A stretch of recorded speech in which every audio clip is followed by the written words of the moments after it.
Hello, hello. I return in peace again with Disco Elysium today. Again, like yesterday. I probably won't be streaming on Friday this week. But yeah. Maybe on Friday I'll actually work on my YouTube videos or something instead. Let's get to the game. Where's the game? There's my game. I'm tiny today. We can probably see my, or well, Harry's pretty face this way. Let's continue.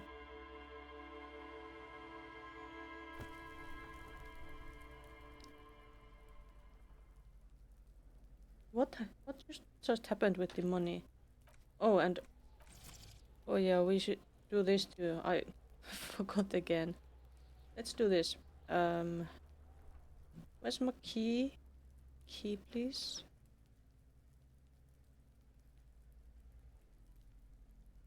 It's there. It is there. Excellent. Connection established. Who knows, little shit show? Yeah. Okay, so what? Last time we examined the body. And probably didn't find all the clues or whatever you need. Because we assumed he was killed by strangulation or, well, the rope. But, you know, like, if nobody reported any screaming or anything, or struggles, it sounds like it could be possible that the body was moved to hang there after the execution. We also had some confessions, but we don't know if they were true confessions or if they were just lying. Perhaps she raped someone and the one who he raped, and maybe that someone killed him. Who knows? But what are our missions? Send victim's body to processing. Once you're done with it, send the corpse to processing. Lieutenant Kitsragi will take care of it. Check twice to see whether you're done with all the corpse-related tasks. After you send the body away, you can't take it back. Then there was this fridge to victim's body. You need to buy yourself more time to find whatever you're missing in the corpse. A fridge would allow you to preserve the body longer. Ask the whirling Frit or maybe Kuno or some other local kids. Yeah, there was that fridge we found. We should take the body there. What? We have skill points? But weren't we processing that thought about Golden Mama Dakwa? Yes, we are processing that. Takes a while to process that.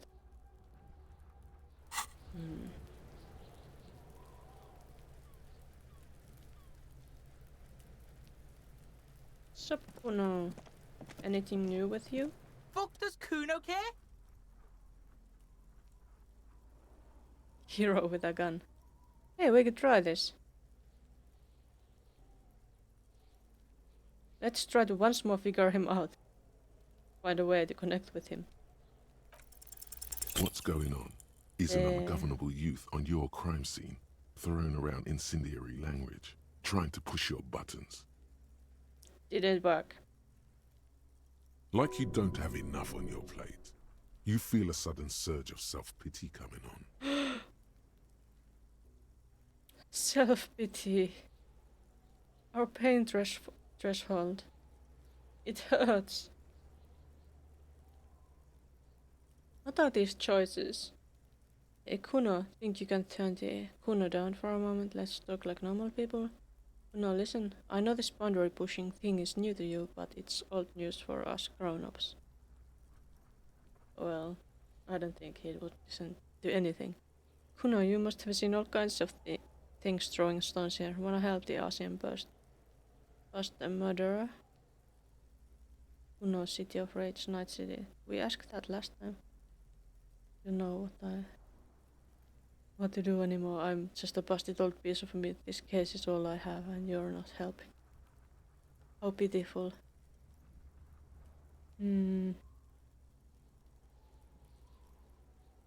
Well, let's ask. Kuno, you must have seen all kinds of things throwing stones here. Wanna help the RCM bust the murderer? Fuck no! What are you? Fucking mentally handicapped? I see. He doesn't want to. Kuno, they've almost made you a snitch now. A snitch. What? Stretches. Stretches. Ease off, see? Kuno always takes the bullet over the hammer. He nods, big boy style, incredibly proud of himself. What a little idiot. He'd rather die than work with the justice system. Yeah, sounds like it. I have more questions about the crime scene. Yeah? The kingdom of Kuno? The fuck do you want with it? Oh yeah, we didn't ask all the questions. The ladder. Ever climb it? Look at that fucking shit! You're trying to get Kuno killed! So I would say that the ladder is unclimbable. Fuck does Kuno know? Kuno's not a fucking acrobat. The lieutenant takes a quick note in his notebook. So even children won't climb that. It's a trap, Kuno! Don't climb it, Kuno! Yeah, no need to climb it.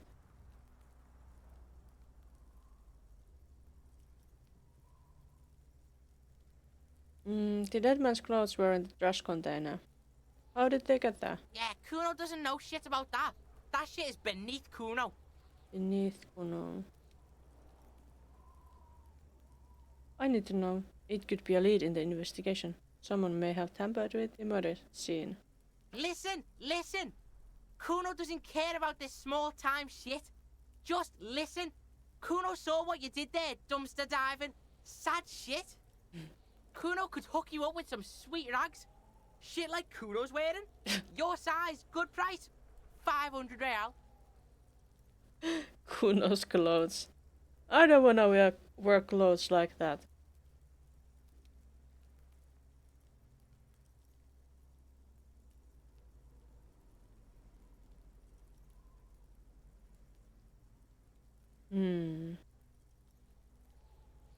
Alright, entertain me. What's so great about these pants? Pig, these are found modulars. Liquid fit, performance crotch, urban survival shit. Made in Mirova by scientists. Pants scientists. Sounds fancy. Alright. Believe it, you need this shit. He unzips his jacket to give you a quick peek at the plastic-wrapped pants. They are graphite black and look brand new. He has new pants. Coach Physical Instrument endorses these pants. They are tartan ready. What's tartan ready? They will also make you into an idiot.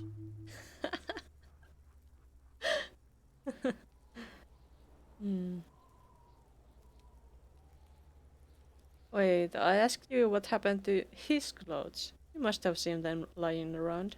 Look, Kuno ain't seen shit lying around. Except for that there. Now you want performance gear or not, Grandpa? The lieutenant remains silent, but his expression couldn't say, "I told you so," any louder.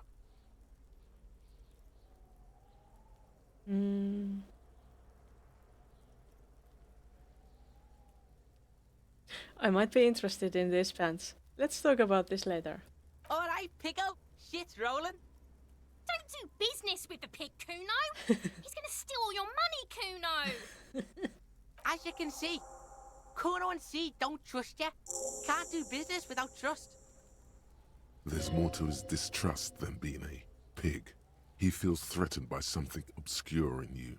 What that is, however, remains a puzzle for now. Maybe I remind him of his dad. There was also a mug in the trash. The fuck? A mug in the trash? Is this about the fucking clothes again? Adequate. Point better not take another hit.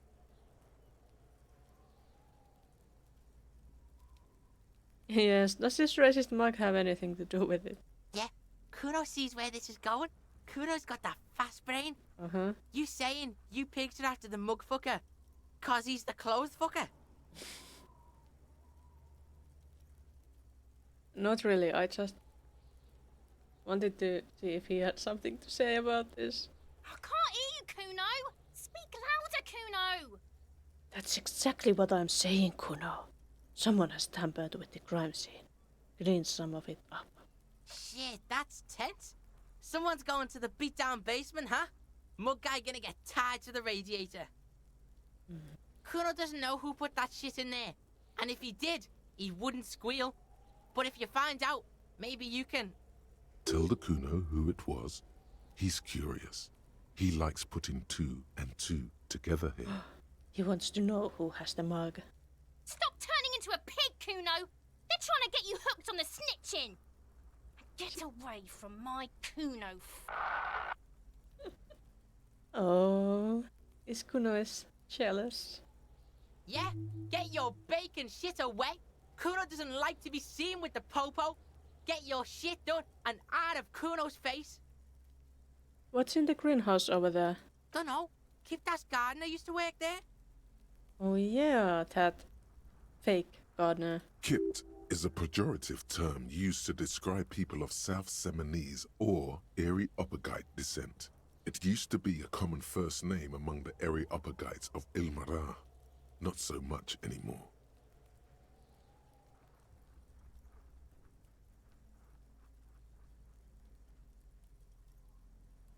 The gardener is actually not a gardener. Turns out she's a union fixer. The fuck does this have to do with the Kuno? Kuno doesn't give a shit who she is.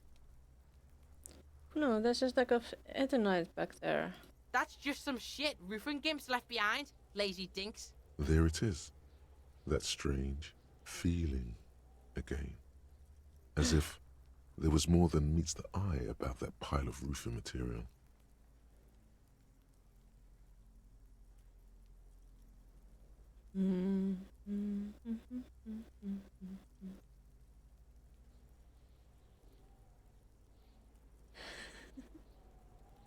I don't have a single normal thing to say no.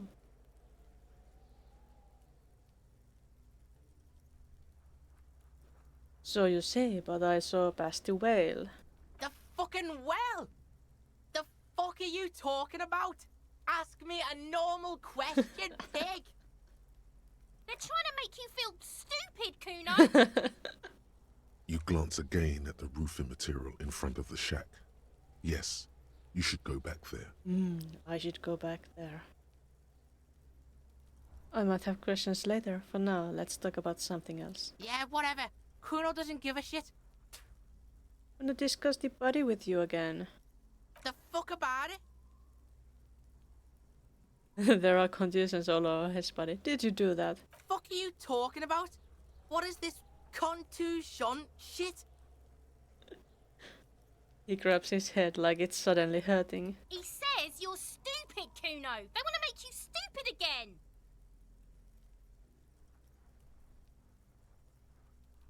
It was too.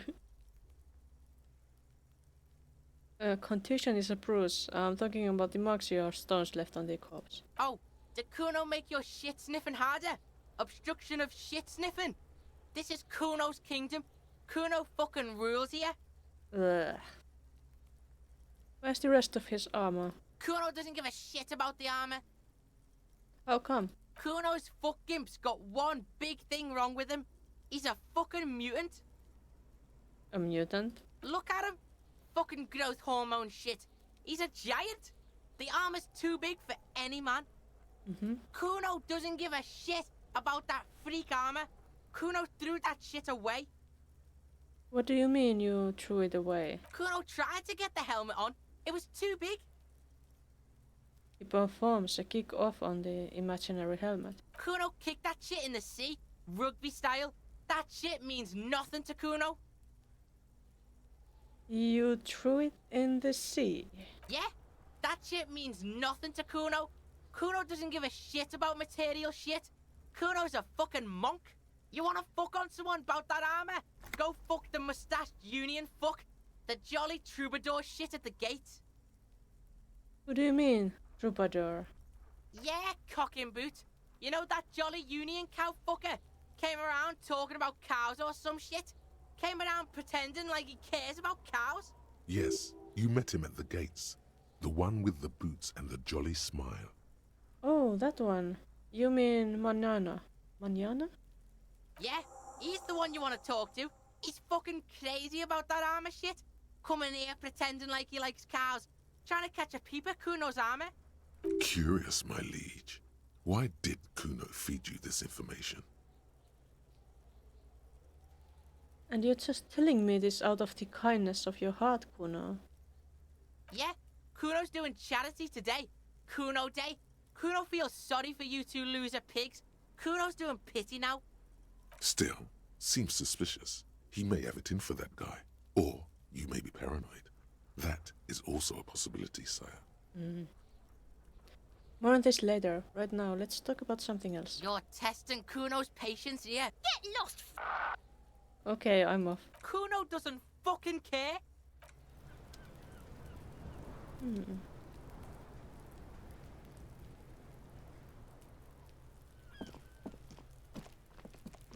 Was there the pile of something somewhere here? This. Wasn't it this? An inconspicuous pile of the roofing material, Eternite. Inland Empire said come back. Well, let's look at it. Why am I looking at this pile of the roofing material? Because it's nice and orderly. Well-laid pallets. Easy on the eyes. But it's not even blue. It reveals no secrets at this time. Fine. We're not so good at this. We can't get in there, can we? No, we can't. What's up there? There's a jacket, isn't there? Can we get there somehow?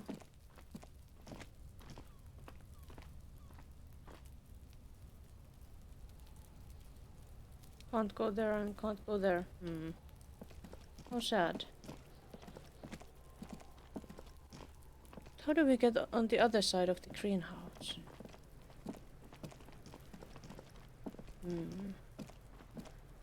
Wait, should we pick up the body or something? I know where the fridge is. The man is decomposing visibly now. Every hour, he looks less like a creature and more like a pile of intestine. The lieutenant adjusts his glasses and takes a deep breath. Wait, we can't do this. How do we... Where's the rest of the armor? Papa. We put the clothes in the trash. But the body... Buy fallen pants from Kuno. I don't really want to buy them. How do we do this? We should check out the fridge. Okay. Let's leave. The fridge was like somewhere here, wasn't it? We could get there from here, couldn't we? Could we? Hey, where's my flashlight?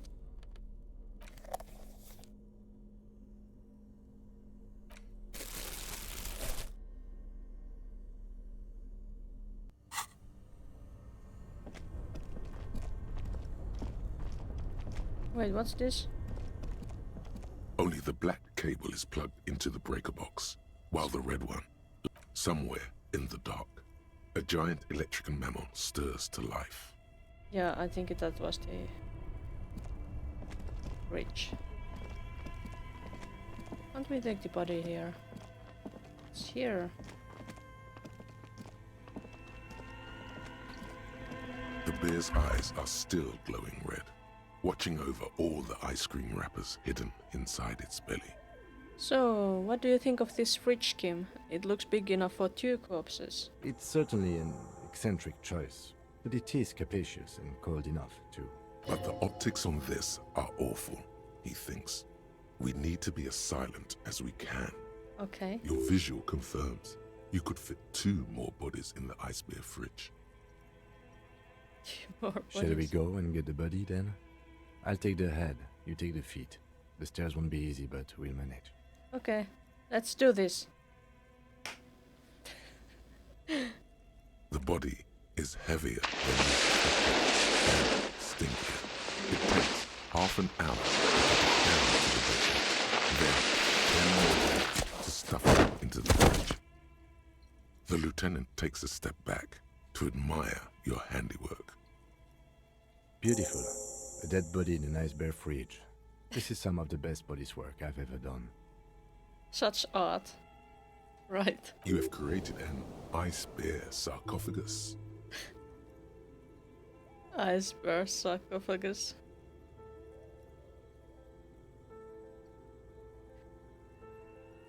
Behold, we have created an ice bear sarcophagus. Talk of the ice bear sarcophagus must not leave this room. Aww.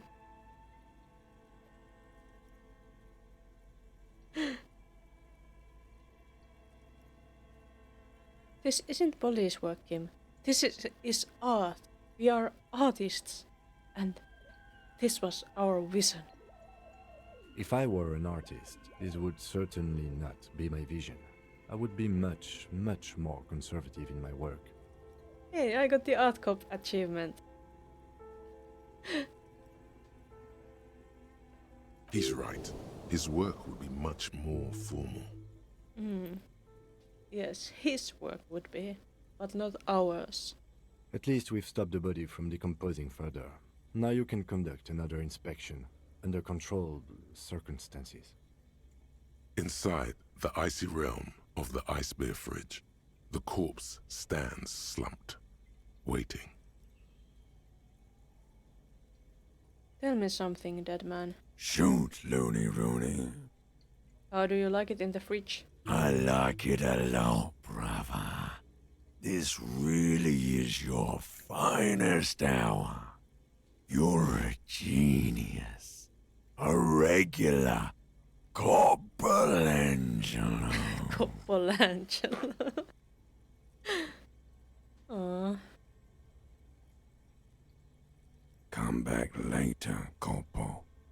Amuse yourself with my frank manners and my memento mori features. We save. We can't save in the middle of talk. But let's search the body one more time thoroughly. You touch the dead man's body. His skin is cold, light blue and silvery in the light of the fridge. You still have no idea where to begin, or what to even do with him. Still didn't find anything. That is so sad. It'll come to you sooner or later. At least he's safe here until then. Should we get more perception? That could help.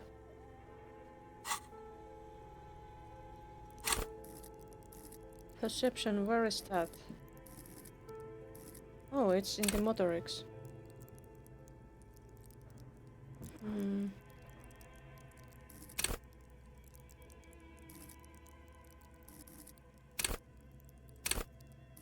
Well, I guess we should put it here, maybe.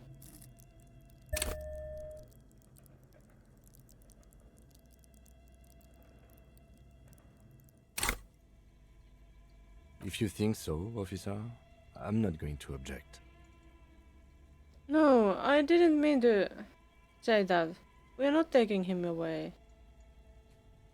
I need a little help for carrying him to the holding pen of No! Mackinnon. I'll take it from there. No! I didn't mean to do that.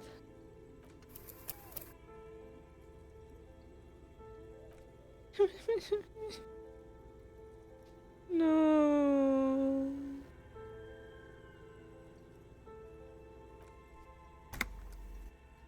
No, I guess we'll have to go with this until unless I load. But that's like 20 minutes of gaming in the trash.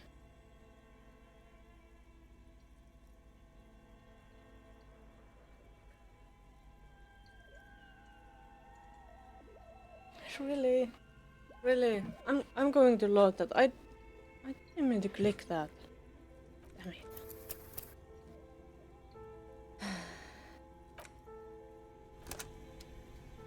It's a long way back. The man is deep. The lieutenant adjusts his glasses and takes a deep breath. We'll have to remember to save the game. Can't do that. Let's leave. Let's chat with him again and do a lot of skipping. Fuck does Kuno care? Let's try it again. What's going on? Like you don't have enough on your plate. You feel a sudden... Fuck Kuno! Ease off. He'd rather die than work with the justice. Yeah? The kingdom of Kuno? The fuck do you want with it? Dunno. Kipped is a pejorative term used to describe people of South Seminese or Erie Uppergite descent. The fuck does this have to do with the Kuno? Yeah, Kuno doesn't know shit about that. Listen, listen. Kuno could hook you up with some sweet rags. Shit like Kuno's wearing. You're pig. Believe it. Coach physical instrument. They will also make you into an idiot. What happened to his Look, clothes? The lieutenant remains. Alright, Don't do business. as you can There's more to his distrust than being a pig. He feels threatened by something. that's just some... There it is. That strange feeling again. Let's say something if else this There time. was more than meets the eye about that pile of roofing material. You can't hide it. I see without vision. With my inner eye. Inner eye. Fuck are you talking about? Ask me a normal question, pig. They're trying to make you feel stupid, Kuno. You glance again at the roofing material in front of the shack. Yes, you should go. Look Oh, at the that fucking... ladder. Fuck does Kuno... The lieutenant. It's a trap, Kuno. The mug. fuck? A It's just the mug. Yeah. I can't hear you, Kuno. Speak loud. Shit, that's... Kuno doesn't know. Tell the Kuno who it was. He's curious. He likes putting... Stop turning into a pig, Kuno. Yeah?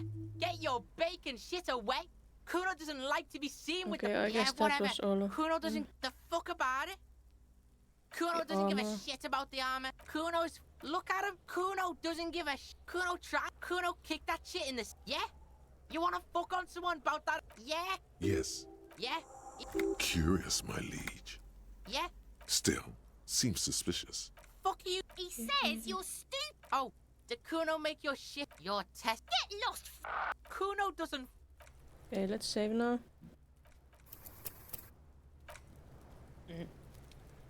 We're not doing it again. Was there something... Could we search the body again? The man is decomposed. The lieutenant adjusts his glasses and takes a deep breath. No. Let's leave. Continue. Let's check the... Let's check this again. And fail at it An again. inconspicuous pile of the roofing material. Because it's nice and orderly, it reveals no secrets. I wish we could get through that, but we can't. Okay, was that all we did? We didn't talk with Kuno as... Maybe we could talk with her. I'll die Is it before a I she? squeal, pig. It's a she.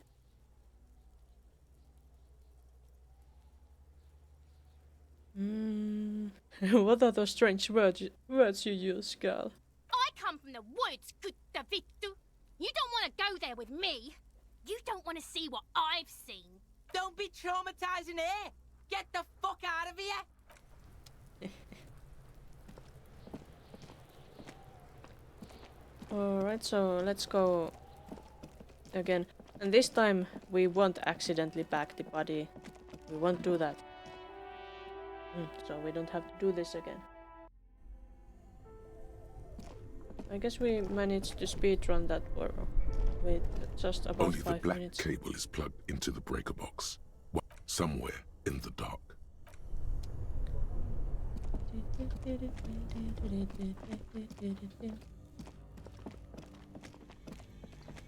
No? Quick save. And The bear's eyes are still glowing red, It's certainly. but the optics on this are awful. Your visual confirms. You could. Shall we go and get the body then? I'll take we the didn't head, get you take the the feet. The nice stairs won't be art easy, but line we'll here manage. again.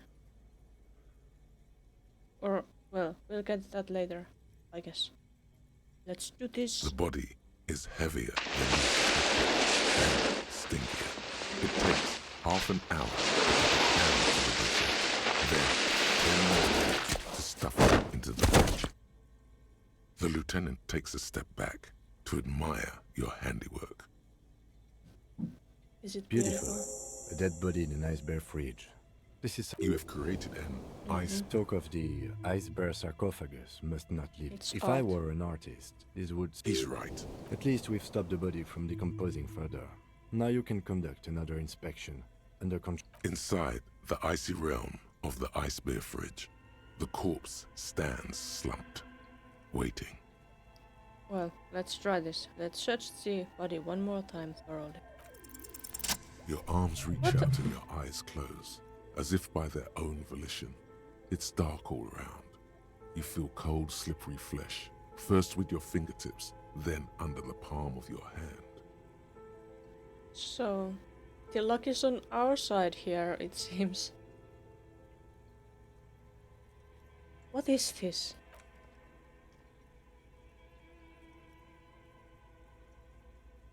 His face, his cheeks, his nose, his fat, swollen lips. Like a spider, your hand crawls over his features. Everything is silent.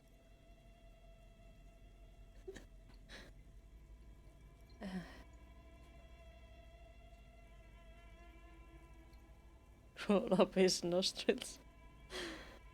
Let's squeeze his nose. You pick it between your fingers. The mass is even larger than your nose. Very porous somehow. Like it's about to pop. Keep crawling, lest you break it. Oh my, so...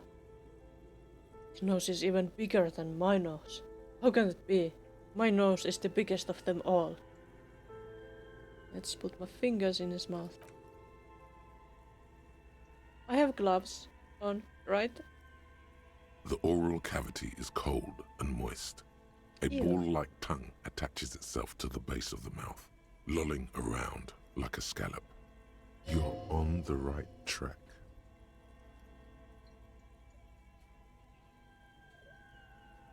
Play with it. I'm gonna open my eyes and look. A vision of black and dark red death, pried open by your naked hands and studded with teeth. Looks like he's laughing. Death fumes rising from the throat, and there, in the back of his mouth, above the bell of the uvula, right in the soft palate, you see a hole, barely visible to the human eye. It is swollen shut, almost vanished. No larger than 0.4 centimeters in radius, the edges appear darkened. Was he shot? In the neck? An abrasion collar. This is what we're after. Abrasion color? Abrasion collar. The lieutenant looks in. There's a pen in his hand. His notebook is open. At the copy paper. Let's touch it with your fingers gently. A black trickle of liquid runs into his throat from the wound. Put the finger in. Your index fits right in there. A tight tunnel of flesh opens up. Tissue damage. Wide enough for 2 fingers.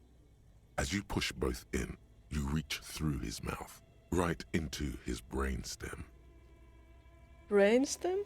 Yes, that's what this part is called. Okay. Let's feel around. The basal ganglia feels clumpy. What entered here has torn apart his reptilian complex. This man will never sleep again. Never wake. Well, wasn't that obvious? Let's push deeper. Your fingers slide into the remains of his limbic system. There is no resistance. It's gelatinous. The slug-like structures are damaged too. The tearing extends deep into both hemispheres. This is what he used to regulate his emotions with. There's a cavity cut right between the hemispheres. The lieutenant answers with the sound of his pen on paper. Let's push deeper. Your fingers are all the way in now, reaching toward the inside of his skull. The cavity goes further, but the entry wound isn't wide enough for the rest of your hand to follow. Well, let's wriggle in. Your fingers reach toward his skull. His cerebral cortex feels like jelly. Cold jelly. Strange fluid streams down your wrist as you push deeper until you feel it on the tip of your finger. Sharp, serrated material. The edges cut right into your skin. Right into my skin, but I have gloves, don't I?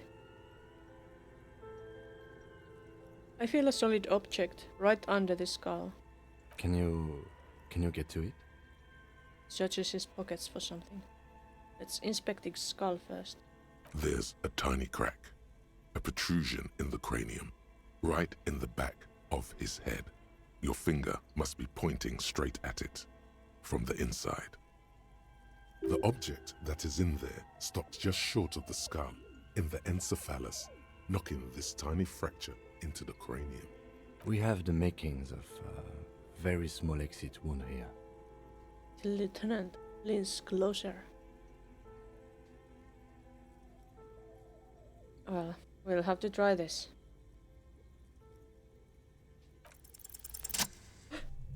Success!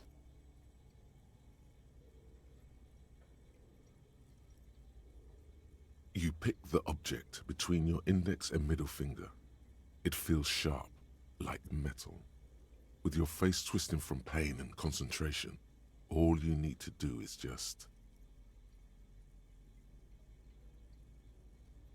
Whisper. I got it. Good. The fridge in the background buzzes with excitement.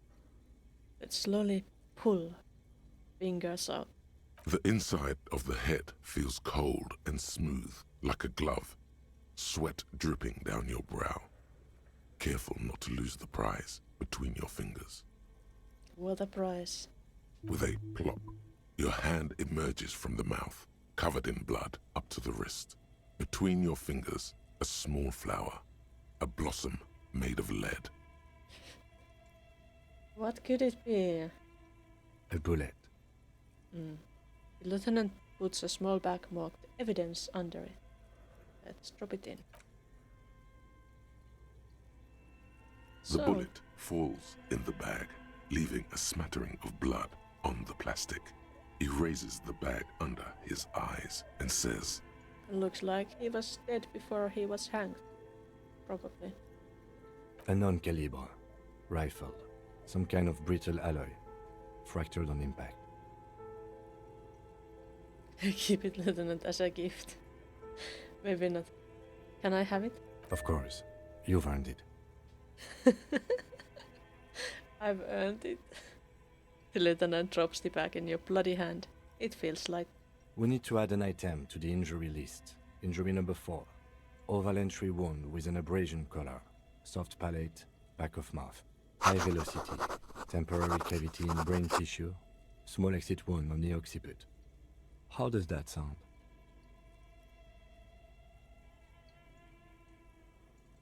Like heaven. Sounds about right.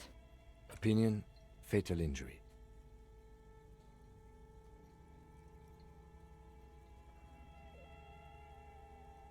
Wasn't that what we thought the last time? That was then. This time we have extensive tissue destruction away from the wound track. This time we have a bullet. God damn right. And one last thing. We should amend injury number 3. Ligament mark. New opinion? Non-fatal. Post-mortem. Treatment. Yes. He's proposing the bullet was the real cause of death, and the hanging an attempt to conceal this fact. Yeah.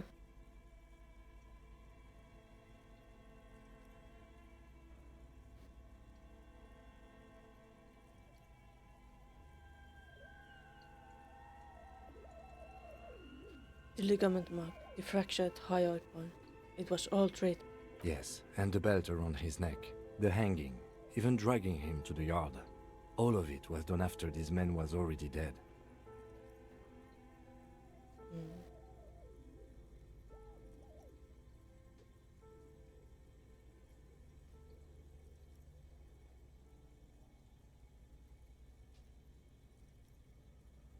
You think so? I did not just come up with this. I've had my doubts since you said the lividity was faint. They know we do it. Analyze hypostasis. I have had perpetrators manipulate the body position before. There have been other signs too. Small details. Everything is too neatly designed for us to assign probable cause here, as we did, full-heartedly. Well, no more. We almost fell for it, he thinks. Almost. There is, of course, the very real possibility he was both shot and hanged. Well, yes.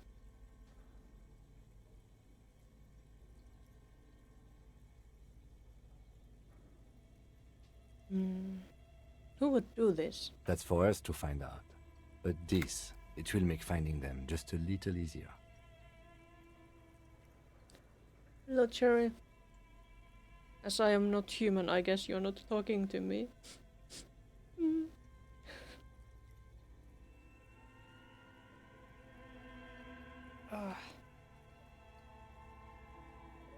Maybe they just shot him while they hanged him? To put him out of his misery?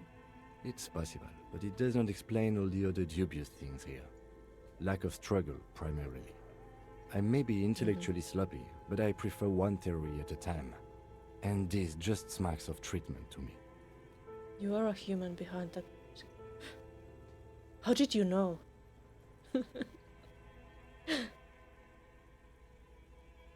How is your day? It's not morning there, is it? I don't think it can be. Voodoo magic.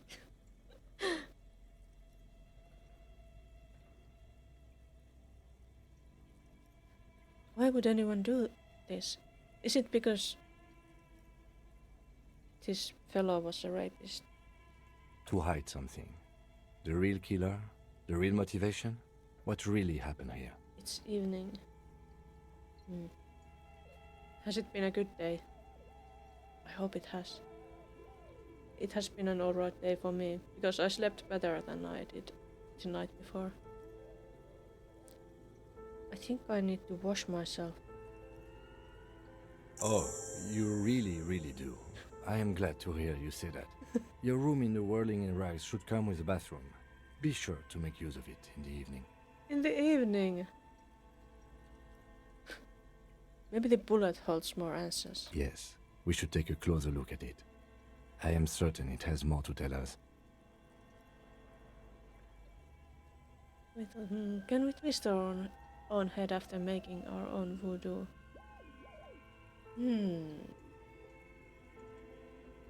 Maybe. Also, a question about that. Can you tickle yourself if you do voodoo? Because you can't tickle yourself normally.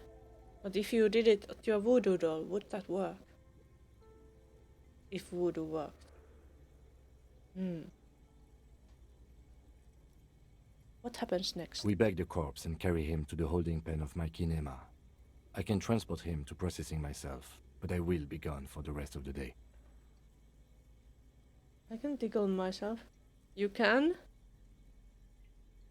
But how does it work? I'm Ali Von Musk. So that's why.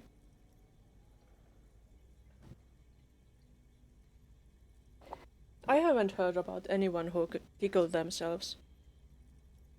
Like the way if you tickle someone that forces them to react by laughing or otherwise. Hands and a body, that's all it takes. Yeah, but the sensation isn't the same. Or, well, the reaction isn't the same.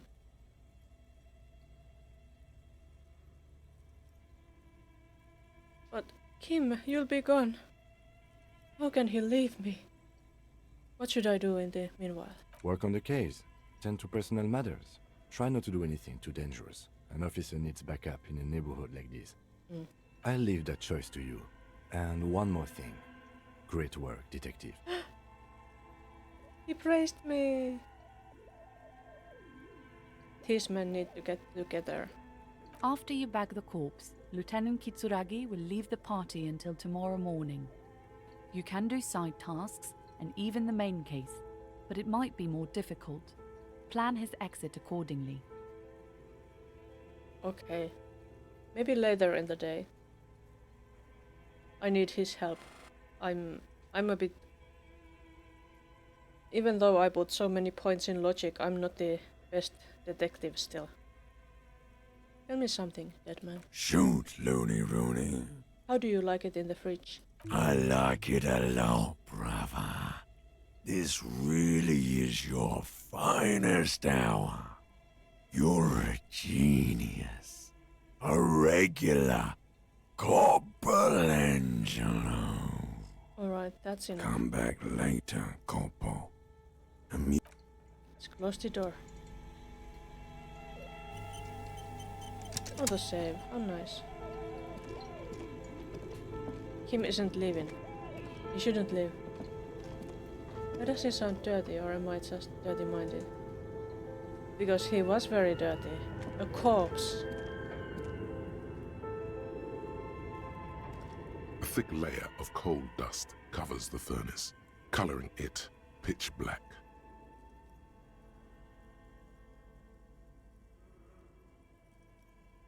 Where are all the spots?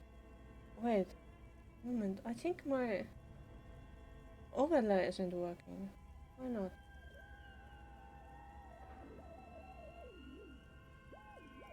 Let's check it.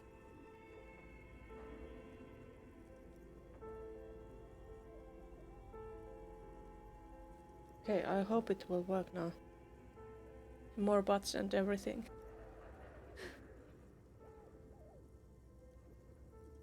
No, let's try this.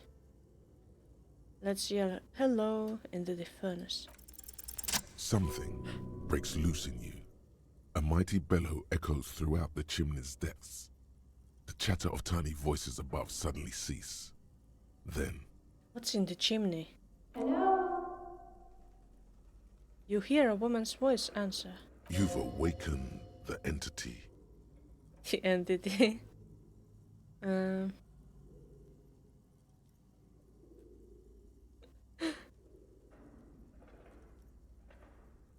Now the overlay works. That's wonderful. I summon the ghost of this doomed commercial area. Answer me, spirit. Hello? Did you say anything? I can't hear you. Please come upstairs. There's a safety curtain on the second floor. I'll open it. After you, officer. Booty shower. With the overlay, there's even more booties.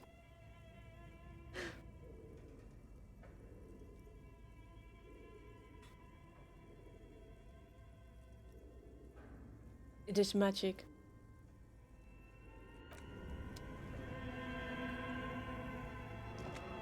Safety curtain. Where could that be? The furnace should go upwards. So is it here?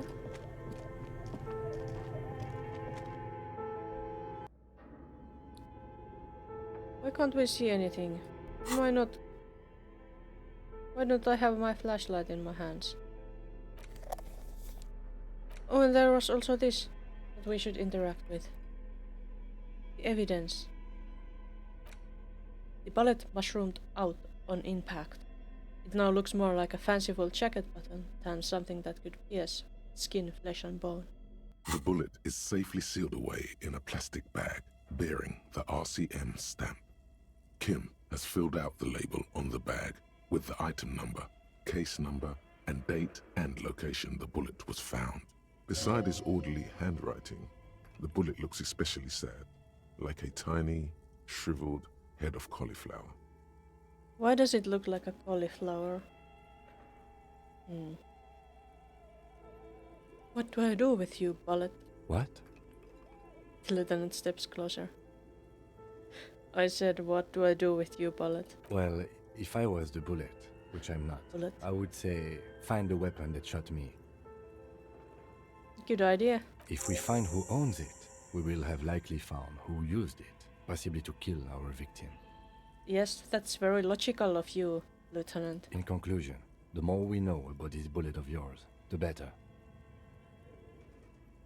Let's feel the bullet through the bag. The squashed bullet has some sharp edges where the jacket has split open. It feels cold, even through the bag. You wouldn't ordinarily have cause to handle jacketed bullets. The citizens' militia uses cast bullets only. Little pebbles of metal loaded from the muzzle, usually in a cartridge. Let's inspect the bullet closer. The jacket of the bullet is made of a yellowish metal. It has blossomed out to reveal a dark grey core. The base of the bullet is close to 5 millimeters in diameter. Didn't we earlier say it was like maybe possibly 4 millimeters? But maybe it's 5 then? Let's look at the jacket. You can just about make out a few striations near the base of the bullet.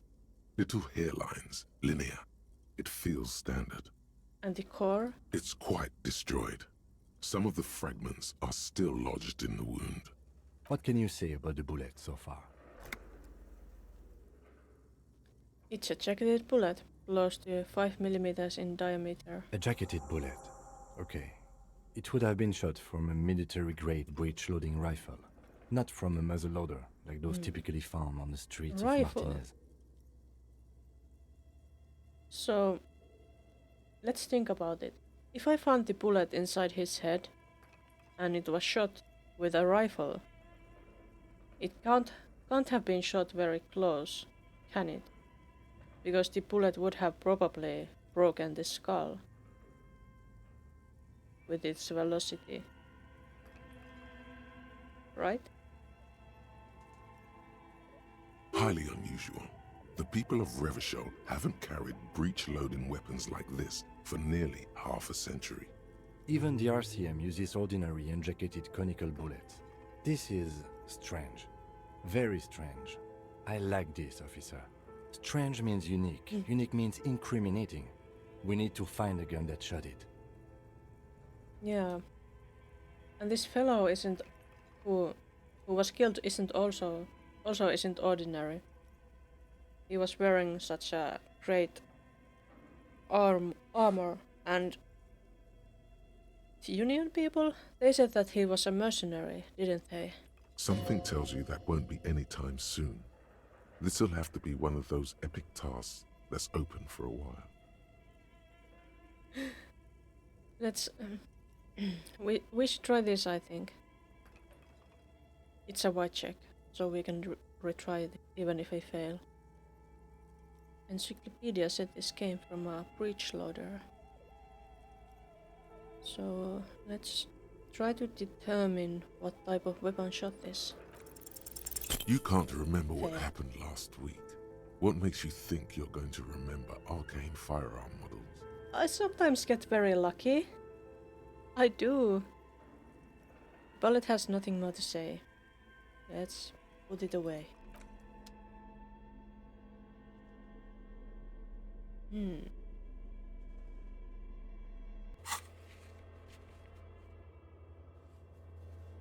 Where is the rest of the armor? And who put the clothes in the trash? Send the victim's body to processing. Once pants. Wash up the death smell. Need to find the firearm. So I need to find at least 2 guns. The gun that shot this bullet and also my own gun.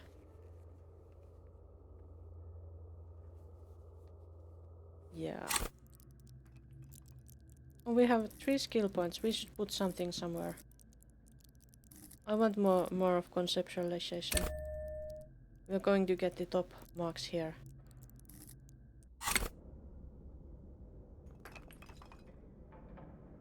What is that? We sold that damned cube. Tiles on the cube are still smoldering, casting the framework in a soft glow. Let's leave.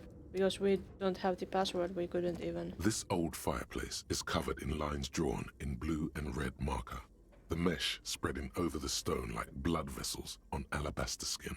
It looks ghostly and strangely ancient. The whole thing resembles Kadran mosaic tiles. Very pedantic. Let's leave. We have examined these things before.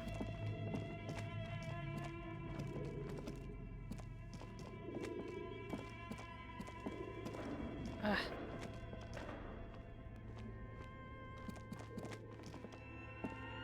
But we haven't examined this place? Shoes in a puddle of melting snow.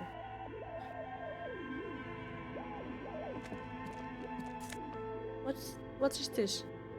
Postcard. What's that? The sunlight has made this postcard almost completely sepia-toned. Midtown traffic passes overhead. The ghosts of skyscrapers disappear into a beige midday mist, vaporizing from the delta on which the district was built. The postcard is prepaid.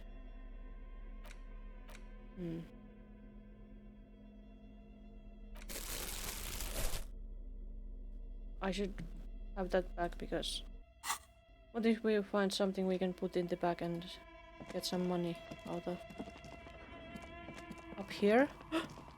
There is somebody here! What's this? This tray is full of dice. Colorful polyhedral dice. Hundreds of them. The candy dispenser has been repurposed to contain thousands of dice. That reminds me, I'm going to go to a role-playing game convention. Or, well, fantasy game. Anyway, that's like board games and cosplay and LARPing and tabletop role-playing games. Convention for things like that. I'm planning to go to one such thing this month. And it's my first time going to a convention like that. Hello, I'm Nia. A bird-like woman sits on a throne of tools, with emerald light shining through her hair. Did you try knocking on my window? I must have missed you. I've been listening to my Milius.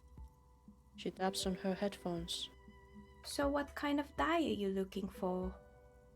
Am I looking for those dice? Could this be the malicious entity? Perhaps it's wise to go along with this masquerade for now. Can I save? I can't save. Oh no, we'll have to save very soon. She's got a direct view to the backyard. You should interrogate her about the lynching.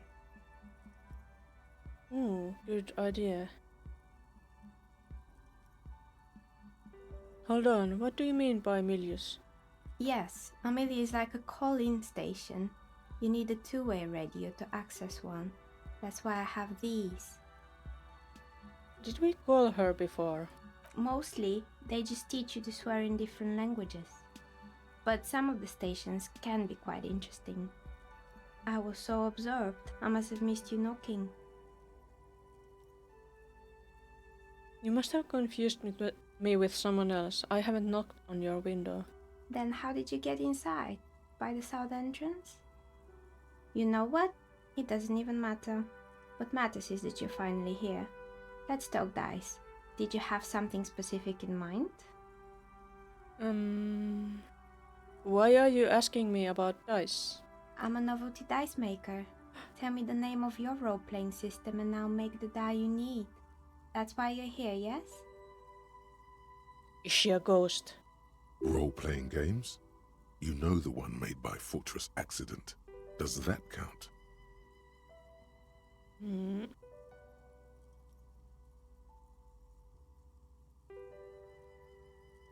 Sure, I like role-playing games. And I need some dice. Or maybe I'm not really sure why I'm here, honestly. How strange. Well, if you're interested, my rate is 10 real per set. Unless you want something really unusual. Take a look around and see if there's any particular stone you want to use. The walls around here are covered with rows of precious stones and minerals. It almost looks as if the stones and dice are a natural part of the room, growing out of the shelves like stalagmites. Oh my. This person means you, or no one else, absolutely no harm. She will answer freely and honestly. No falsehoods are present. She's a novelty dice maker and doesn't have anything to hide. Ask what you need. I want to ask all the things. How did you become a dice maker? How did I become one? It was a business decision. I was a regular jeweler at first, but that's an unfocused field with too much competition. Oh. Some of my friends were role players. They asked me to make some polyhedral dice out of cobalt. That was my first order. I grew it from there. Do you like role-playing games yourself? Not especially. I like working with rare materials and a steady pay. And role players as customers? They're nice people. Some of those nice people have big bucks to spend on novelty items. Yes. I think it's pretty common for role players or people who like those to be nerds, which means it is pretty likely for them to go to school for a long time and then they might get very well-paying jobs and such.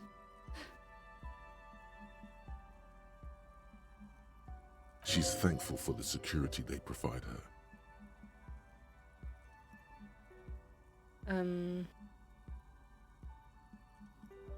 What do you know about the man who was lynched behind the whirling in rags? Nothing really. I didn't know him. Who cares about the dead body? We might be dealing with a malignant entity here. Inland Empire, why are you so suspicious? The lieutenant looks at his notebook, then the woman under the large window. Your window looks directly onto the courtyard. You're saying you didn't see or hear anything unusual last Sunday evening? I'm sorry, detective, but as you know, I usually have my headphones on when I'm working. It shuts out most of the daily ruckus behind my window.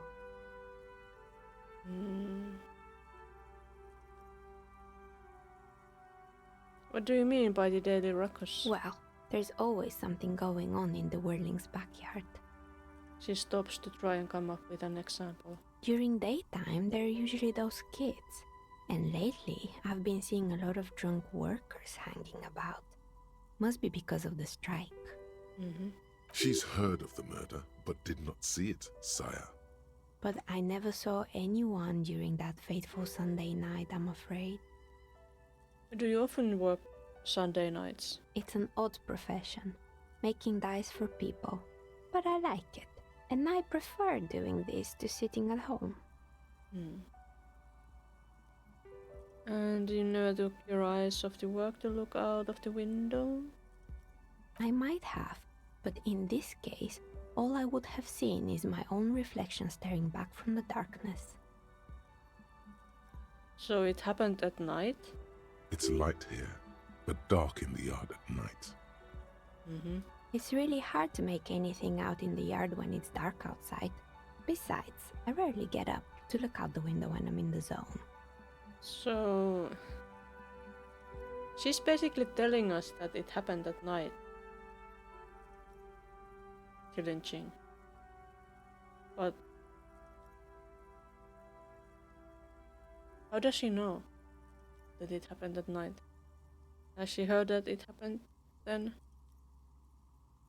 Where do we know this information? But I see. Thank you for your answers. She nods. Anything else, officer? Hey, where are we anyway? What is this place? We're inside the chimney of an old central furnace. It's strange, I know. She looks at the ruddy bricks that make up the walls. Even though they've been repainted, there are still signs of coal black soot here and there.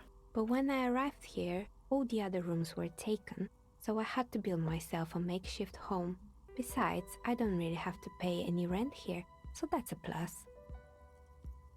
Oh, stretching time. Stretch. All the other rooms were taken. Makeshift home. So does she live in this room? But she said that this is better than sitting at home. So contradictory, isn't it?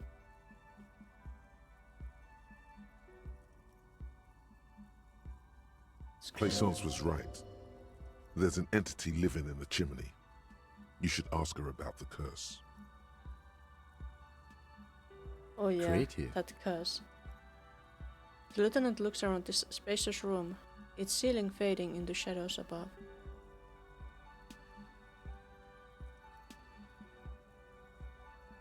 Do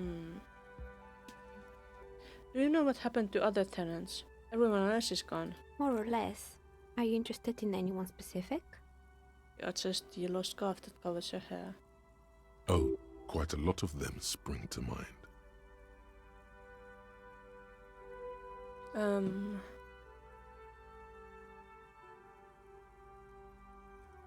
There used to be a hair salon here, right? Yes, I think it was called Androgynous Orlando or something similar. They weren't a big hit around here. Turns out that working class men don't like genderless haircuts. They're scared of that word. Well, that's so true. Even here. A bit of experimenting every now and then isn't bad. Maybe Harry should get a genderless haircut. But, well, the hair salon isn't here anymore.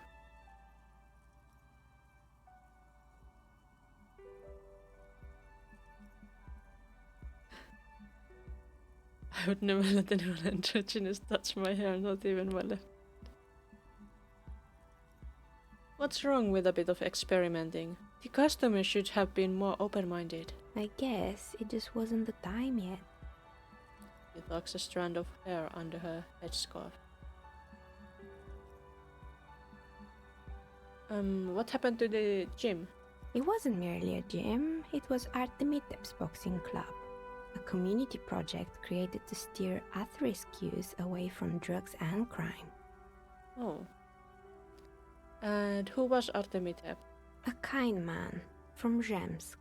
I heard he had some trouble with the law when he was younger, and that's why he wanted to start the gym, as his way of giving back. Maybe that's what Kuno needs. A community-centric boxing club. Kuno. Who's Kuno?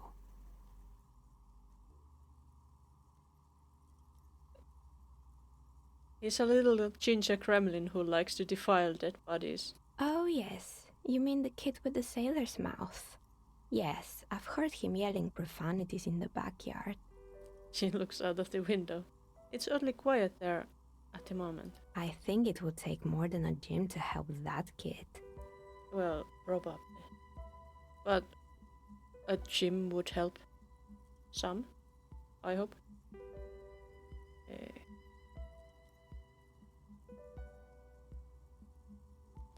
Judging from the kids I've met so far, it didn't really work, did it? It didn't. If anything, it made the youth situation in Martinez even worse. Oh. At some point, someone started a rumor that the punching bag downstairs was full of amphetamines. What? It's not really full of that. No one would store their drugs like that. Yeah. Eventually, the coalition took away the funding and the club went bankrupt. This was a few years ago. It's gotten much more peaceful around the plaza ever since. Mhm. What's up with the broken windows? Oh, this one's a mess. There used to be a company that promised to repair windows 24 hours a day. What could go wrong with this one, right? Turns out, the business was actually set up as a front for an illicit group that was producing snuff milias. Who would have guessed? What's the snuff milieu? And they never cleaned up the debris either. Now it's just littering the hallway and I have no idea how to get rid of it on my own. Even Encyclopedia doesn't know what's a snuff milieu. Cool, very cool about the debris, but what's a snuff milieu? It's a sub-Rosa radio station that broadcasts real murders with real victims. Some people pay good money to get off on it. Nothing changes in her tone as she says that, as if it's just another piece of information to lay out for the world. Huh. Don't worry, the ICP has a separate division that deals exclusively with unlicensed sub-roses. This isn't our problem. Good luck with that. It's not easy catching those perpetrators. And she lets the thought go. Did someone make stuffed animals? I saw mounts lying around. You mean Mr. Fabron, the taxidermist? No, he mostly just did drugs. Anything else? I found creepy mannequins. There used to be a fashion atelier here, but I have forgotten the head designer's name. They were doing well for a couple of years, until the insect rights activists came. Insect right activists? Oh no, is it Lena and her husband?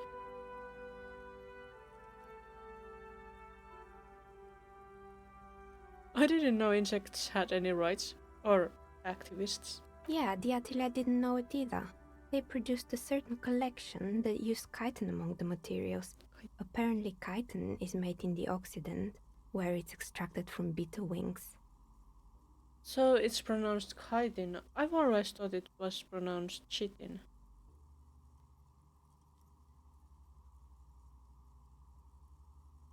And you know how all kinds of political movements are big in the Occident. The activists shut down the biggest chitin supplier, which of course caused the price to skyrocket. And, naturally, all the most fashionable tastemakers refused to be seen in chitin from then on. The atelier went bankrupt before they could finish the collection.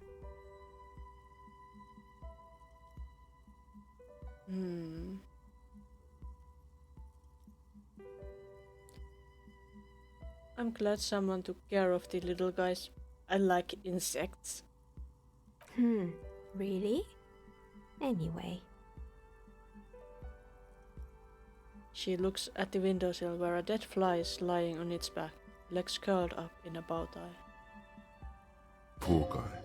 Suddenly, you get a feeling that insects are important to the case somehow. It's hard to say why. Insects are important, are they? What's with the rotor blades and skis? They were made by a company called Slipstream. After they pivoted from making rotor blades to skis, their chief executive took off on a vacation with all their money. She rests her chin on her hand with an impish smile. Honestly, I think it's quite funny. I think he's still sending out holiday transmissions from Tulula or Tiumotiri or Hashtkor or wherever he is. It's illegal. Well, interesting. What do these transmissions say? The usual, I imagine. That he's been thinking up all kinds of new business plans and can't wait to get started on them just as soon as he returns. The smile widens before she sees the lieutenant's face behind you. Men like that are a curse. Sure, but Slipstream is history now. All their remaining assets got seized by the bailiffs in 47. I have no idea why those skis and blades are still lying around in the house. Not much use now, I guess. They were just the props. Why return them? I found a strange machine. Fortress Accident, the radio game studio. Oh, yes, that. She closes her eyes as some remnant of a memory lights up her face. She liked them. They were an interesting bunch. We talked about role-playing systems every now and then. Once, I even saw two of them get into fisticuffs over Wirral. That's understandable. Fantasies are serious things. The mind is the drawing board of history. Oh, yeah, and they must have been very into that. They certainly took their work very seriously, even if they seemed to be chronically liberal with their schedules. What do you mean, liberal? What happened?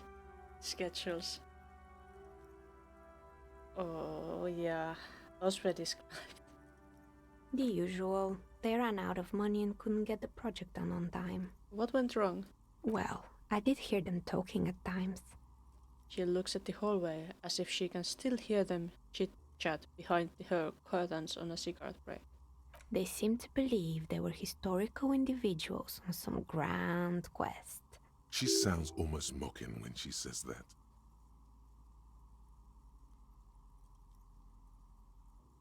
From what I've seen so far, the project did look quite impressive. Yes, but when the money started to run out, they just began to complain a lot about capitalism. You know, how the markets are rigged to keep out new businesses and so on. In the end, they just didn't get it done. They didn't have enough willpower to produce something truly historic, and to show up to work on time.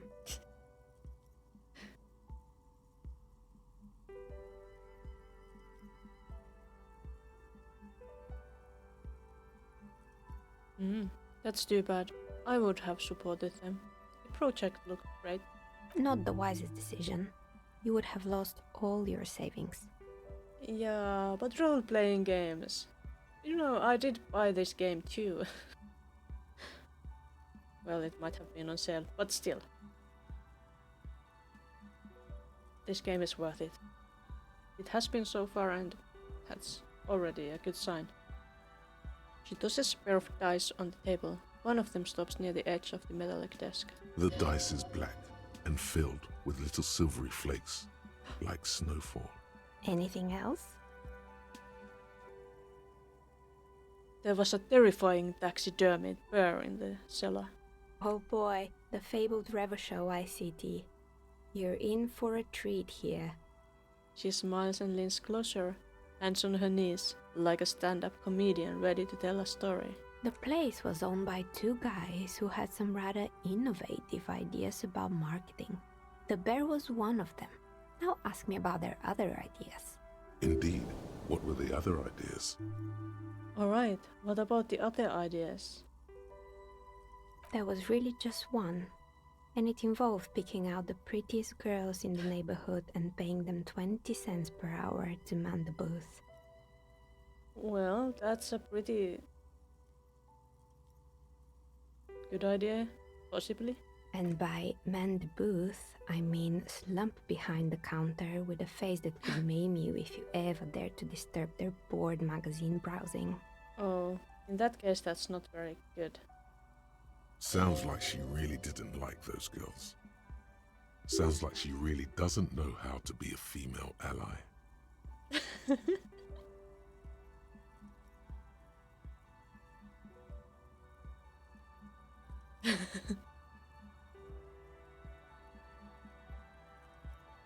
We should be a female ally, shouldn't we?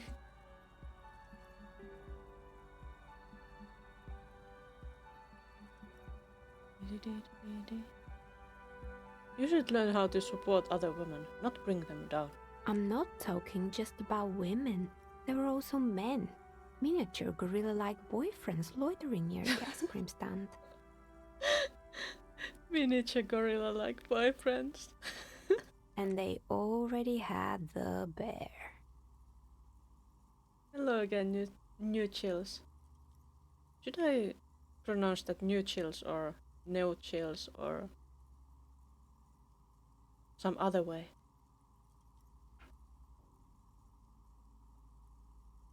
We managed to find the bullet in the head of that body. And we put it in the fridge, but I didn't bag it yet because I want to keep Kim around.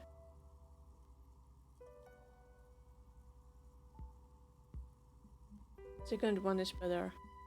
Was the second one no chills?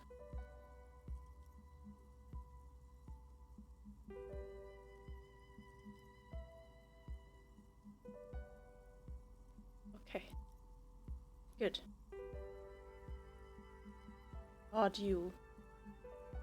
Ooh. Words are difficult with all the different languages hanging around in the world.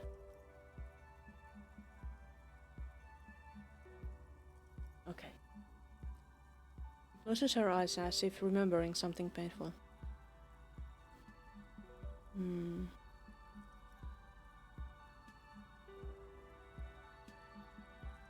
What about the bear? The bear. She repeats, pressing thumbs into her temples like trying to suppress a headache. I'm doing my best. Didn't work out? Of course not. The bear was terrifying. No one wants ice cream guarded by a hostile apex predator. To make matters worse, the fridge didn't work too well either, and half the ice cream came out malformed and partially melted. Oh no, that doesn't bode well for our corpse. Eventually, Ravishow Ice City lost the price war to its rival, Glace 5000. Glace 5000 sold caramel sundaes for only 5 cents a piece, out of regular fridges.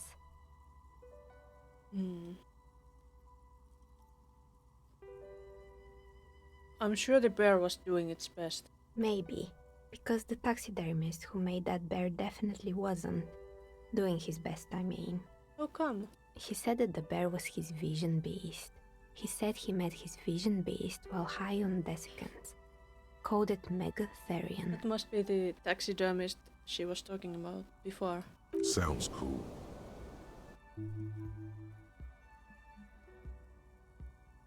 Megatherian. Megatherian, a mega wild beast. What's a mega wild beast? It's an imaginary beast that guides you through life What? by telling you to do more drugs, mostly. I see.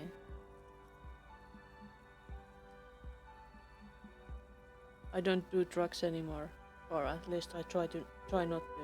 A police officer shouldn't do drugs. Very good. You shouldn't do them. You're a police officer after all. Indeed. Anyway, now you know the story of the fallen ice cream empire. She seems almost sad, finishing the story. Some dust beams swirl in the afternoon air. Her eyes follow it idly. Anything else? Another failed business, perhaps? I've been here for a long time. I found the building's intercom, but it's not working. Oh, right. I hope you didn't try to ring me. I think none of those doorbells work, including mine. I'm still in the middle of connecting the wires. Sorry about the confusion. So you're telling me that you have a doorbell here? Which one? The one with an empty name card. It's the last one in the list. As I said, it's quite useless right now. It doesn't work yet. Yet?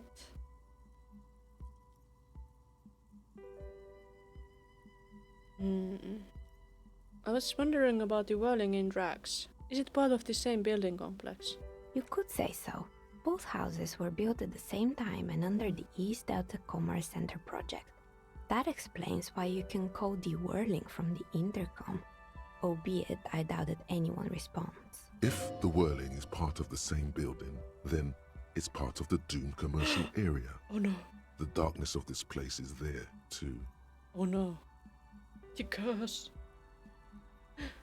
I have a few more questions about the building. Sure, I'm listening.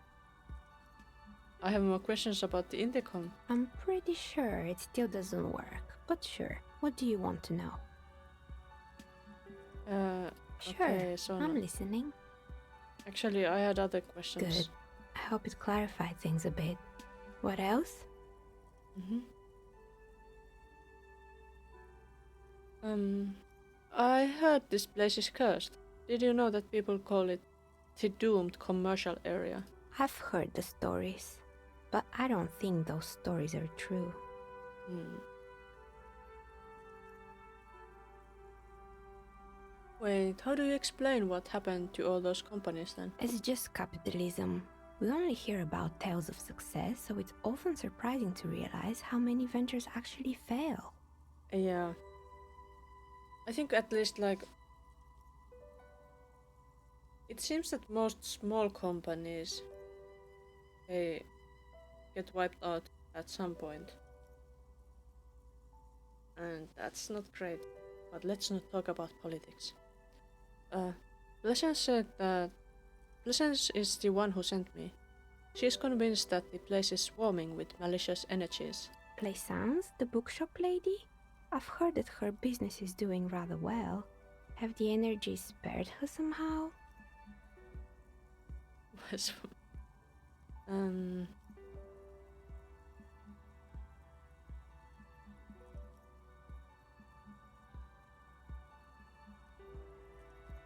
Actually, the bookstore isn't doing that well. There are hardly any customers and she has to exploit her own daughter to keep the company going. Oh, right.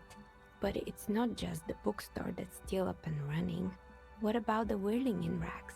Some people say it's part of the building complex.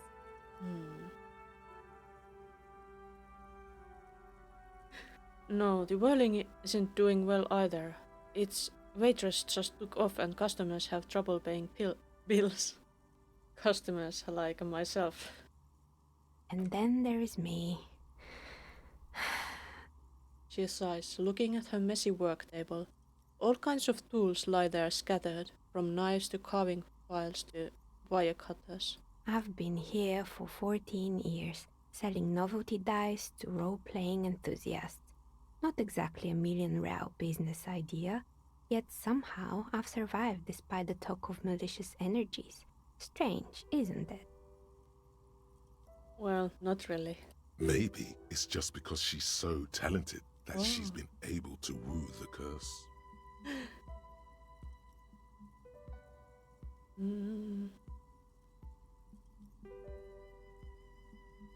It's because you're competent and dedicated to your craft. The curse doesn't affect people like you.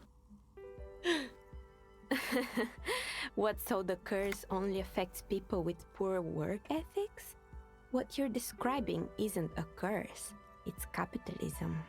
Time has come to face the source. Fear not, for the forces of the universe are supporting you in this psychic quest.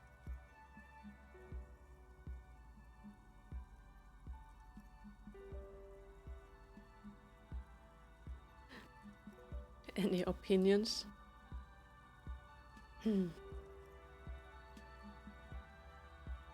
She is very convincing, telling us it's capitalism and not her.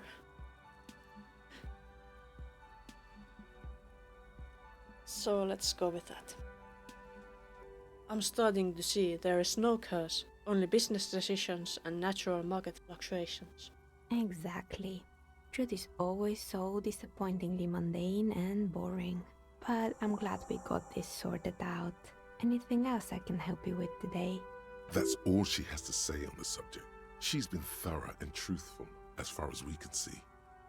Plaisance is not going to like what you have to tell her. What is this shivers?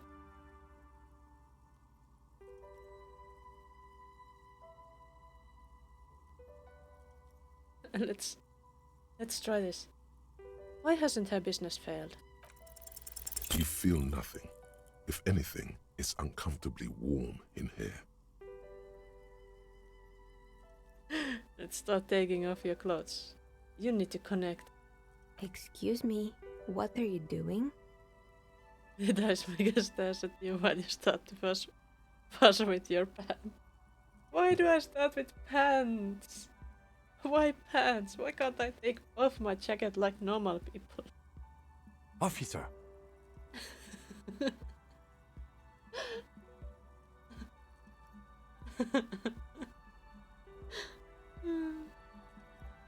What realization?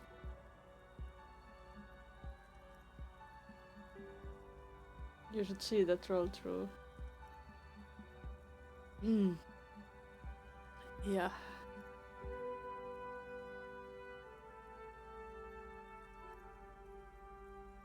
Is it just me or is it hot in here? No, I don't feel hot.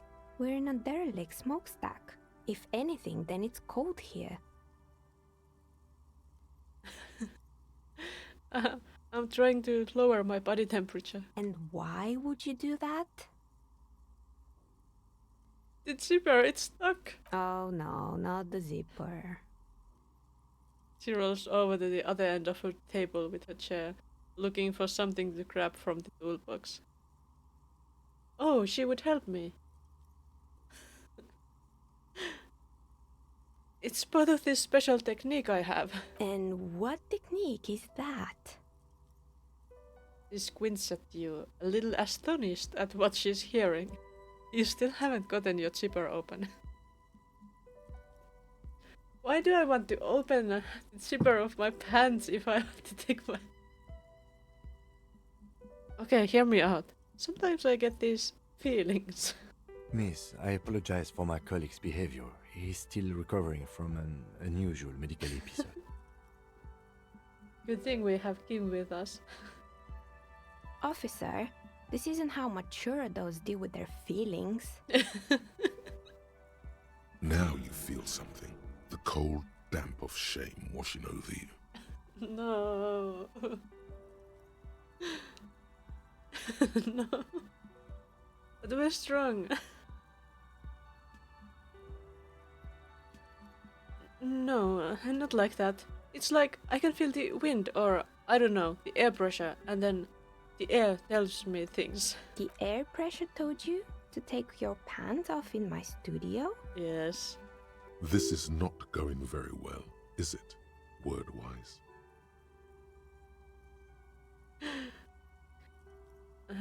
No. I'm not explaining this very well. Can you please employ this special technique somewhere else? I work here and my work requires concentration. Half-naked people don't help with that. She turns away so that you can zip up your pants again.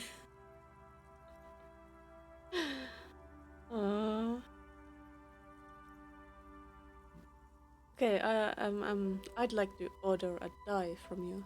Of course. Tell me what you have in mind. Don't stare at the boss, ma'am. She doesn't. She turns away.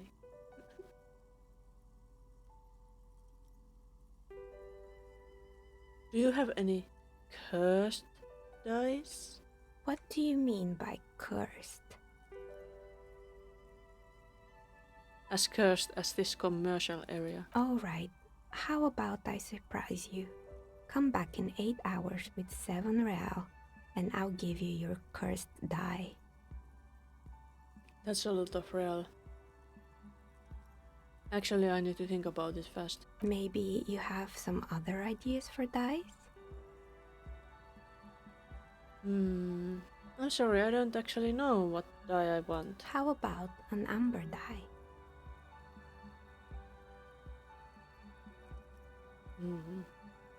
Amber, a poor man's gold. Who told you amber was cheap? It's beautiful, really, and has been treasured since the ancient times. For 7 real, I'll craft you a 13-sided die from piece of amber with a fossilized insect. It's perfect for those who can't seem to let go of their past. That sounds like me. I had a feeling.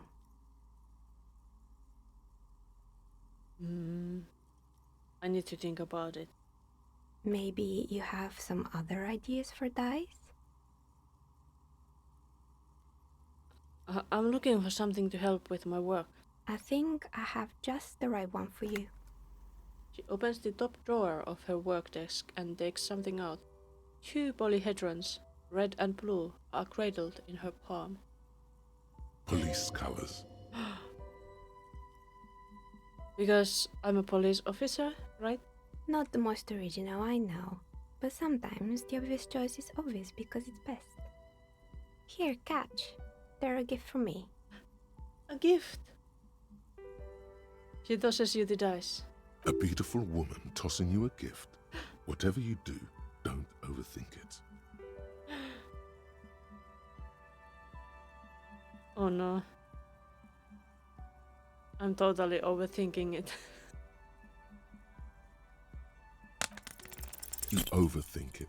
Your hands can't agree what to do, and the 2 dice drop to the floor and scatter in opposite directions, like pearls from a broken string. The blue one disappears down the pit in the center of the room. Oh no. Ah, down the drain, like your career. I apologize, officer. That comment was unnecessary. That was quite a burn.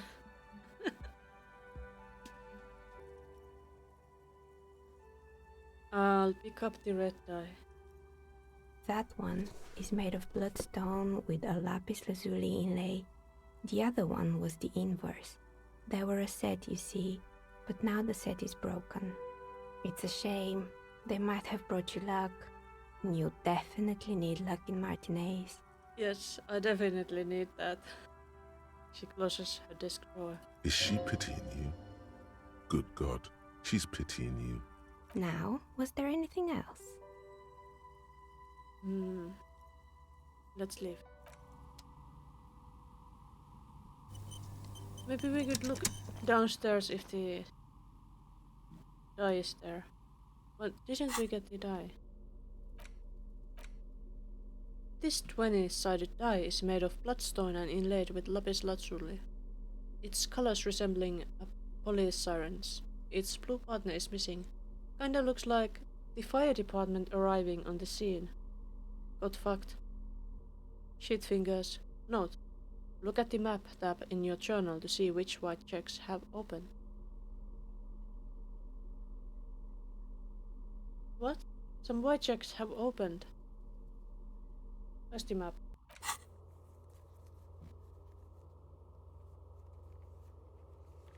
Backyard wall. Impossible conceptualization.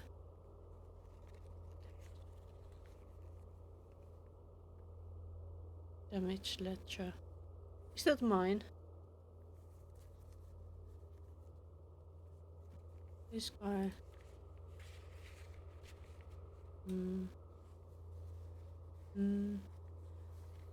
Every dice helps or unlocked parts, if that makes any sense.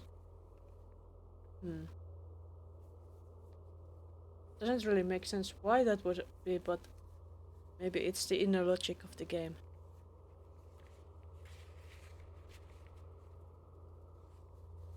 Authority God.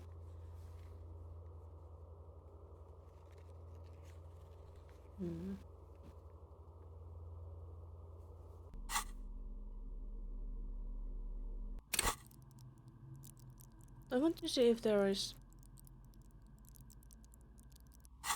dice downstairs. If it fell down there, maybe we could find it. Although our perception is not that great. Did we check this area? Yes, we did. Down we go. Oh, we can't go in there, so maybe we should go to the suspicious area and check this. Maybe the die is there. A thick layer of coal dust covers the furnace, coloring it pitch black. Let's It's look dark inside. and grimy here. In the darkness you can hear chatter. It's coming from above. A voice or several voices talking to each other. That was Near the the smoke chamber, dice lady. upstairs. What are you doing?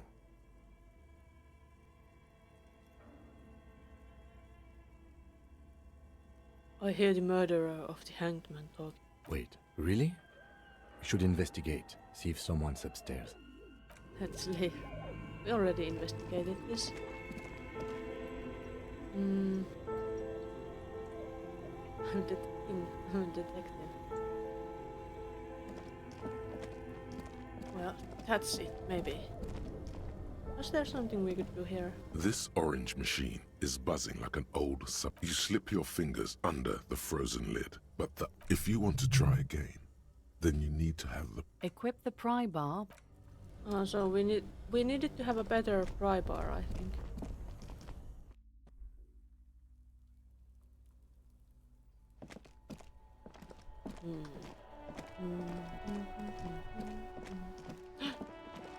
This fellow here is new.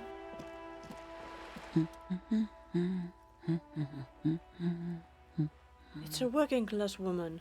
You see a sturdy woman humming to herself. She seems to be browsing books. A good one?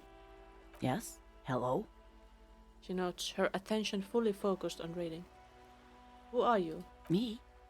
No one. I'm just a working class woman. Yeah, not a person at all. Does she look like your mom at all? She doesn't really course want he to be does. disturbed that much. If she's such a working class woman, why isn't she working? Shouldn't a working class woman be working? Not all the time. Right now I'm browsing books. Even a working class woman needs something to read. Phenomenal. It is. I'm a policeman. I know you are. Everyone can see that. The rectangles. He points to his sleeve. Yeah, but wait. Do I have rectangles even on this jacket? I guess I do. I am too low. It's sad that that wasn't the option. Do you need the help of a policeman? What with? Maybe your husband is missing.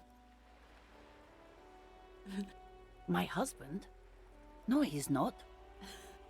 So where could he be? I don't know. At home now? Out drinking with his friends? Working?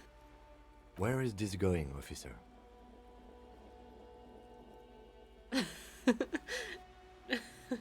We shouldn't, maybe we shouldn't bully her. Or maybe we should. Yes, it is. So what I'm hearing is you don't really know where your husband is. Yes, but... I don't really need to know where my husband is. Not all the time. Wouldn't you like to? No. She looks you straight in the eye. Her right foot is tapping nervously.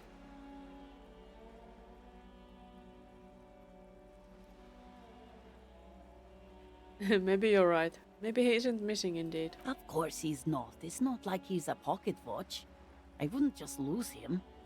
She has, though. The husband is totally lost.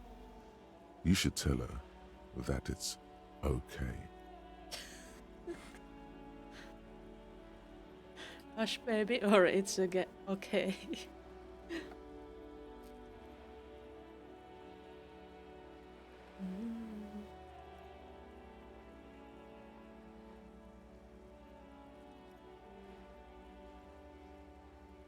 It's okay. What?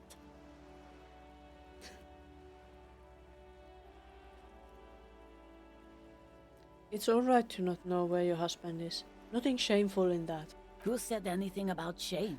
Stop talking down to me. My husband is not missing. But he is. You can feel it. Or maybe it's something else then. Maybe your children are missing. No, absolutely not. Words come out quick as gunshots. Okay, so where are they? Are you a policeman or a nanny? She's definitely disturbed by now.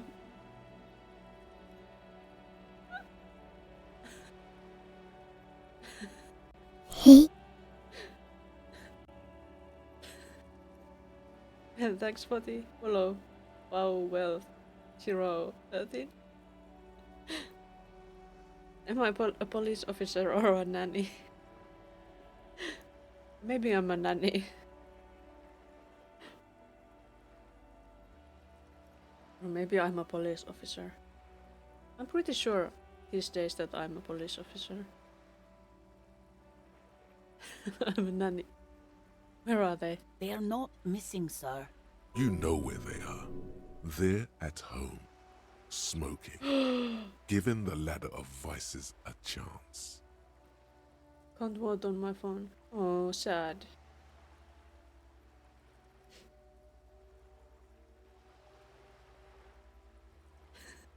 They're at home, right? Smoking cigarettes. What? That's just... My daughters are perfectly fine. They're with their friends down in Jamrock. There's nothing to worry about. Electrochemistry told me that they are doing drugs. Oh, that's such a crime, not inviting me to do that. They're almost grown up now anyway. They're past the age they need me protecting them from everything now. I'm afraid the danger is now greater than ever. Tell me, how old are they? My youngest girl, Jolie, is just shy of 16. Jenny, she is turning 18 next month. But we shouldn't even be talking about them. Can you describe me their appearance? Any features that stand out? Something to make identifying a little easier. Funny, I followed and said channel. Doing great, keep it up. Kindly add me up on Discord. Nope, I'm not going to add strangers on Discord. I do have my own Discord channel though, if you want to join that. Why do you need to know this? Haven't I repeatedly told you that they're not missing? That they're in Jamrock, safe and well, at some stupid party? At some stupid party?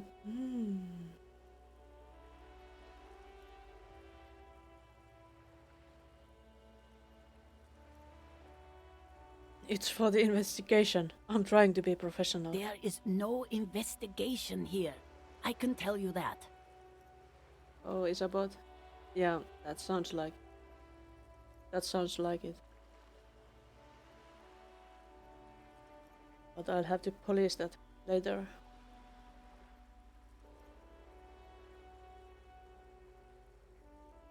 She picks up a book and tries to concentrate. A flock of seabirds passes by. Okay, it must be asked then.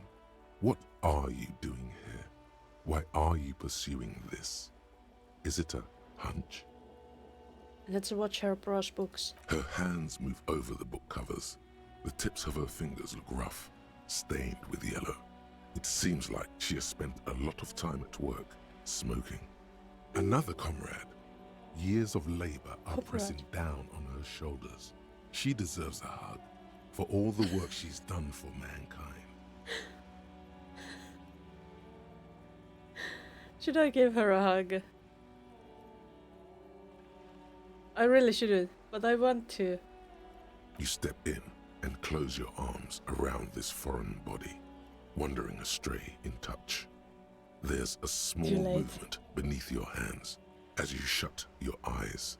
Then a tiny voice breaks out and asks, What is happening? She seems to be confused. Your hands are wrapped around her polyester coat. The fabric feels cold, moist from the sea nearby. Let's keep hugging her. The situation is oddly intimate. Your cheek is pressed against her shoulder. Her hand is trapped between your chest. 5 seconds pass, and their passing seems so unimaginably long. Then she coughs and says again, What are you doing, officer? Less talk, more feeling. Keep your eyes closed. Soak in the closeness. See what the feeling entails. I'm as real as it gets. You are?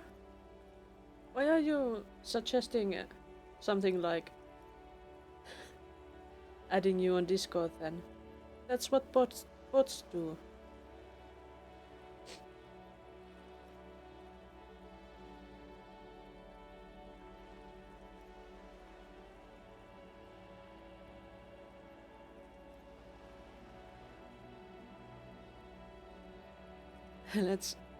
Let's trust Inland Empire, although Inland Empire isn't that trustworthy. The feeling continues. Warm and comfy on the cold shoreline. You hear a question rising to the surface, trying to break the sensation.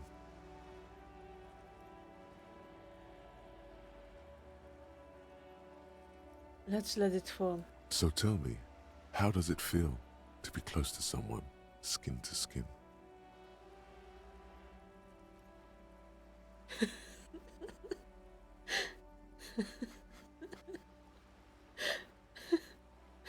Is this... am I questioning my sexuality? I, I would prefer Kim. I would... So... It's good, but I'd prefer a man. A solid muscularity would support me better. I wonder how long it has been since you last hugged someone. Muscles! I said muscles! I want manly muscles. Officer, what are you doing? As Wasser's water hits the ghost behind her figure. I'm fighting for the working class. Fighting for it how? She hasn't let go of your embrace yet. How can I keep the focus? One hug at a time. Oh, There's a strange sensation as the woman strengthens her grip. She's hugging you back. She needed a hug. I guess it's better than nothing. Keep fighting on, my fellow comrade. Then she breaks up the hug, her cheeks flushed. Is there anything else I can help you with? Yeah, she needed a hug and I provided. That's great. I don't want to tease her anymore. That's all for the moment. I'll let you read. The woman before you nods and returns to her reading.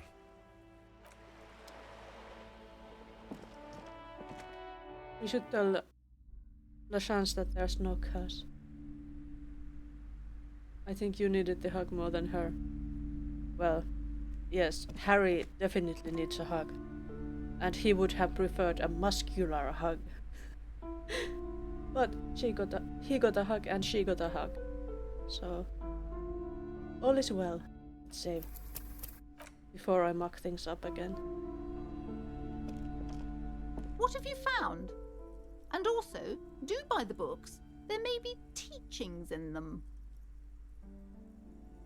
I talked to the entity you told me about. Her name is Neha and she's a novelty dice maker. A novelty dice maker? Well, spit it out. Why does she need the dice?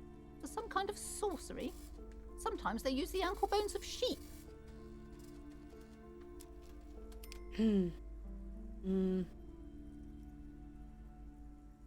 She's not a sorceress or some malicious entity. She's a businesswoman like you. I don't understand. If it's not her, then where is the source of the doom? How did she explain the curse? She looks perplexed. The narrative she's built herself, it does need tearing down.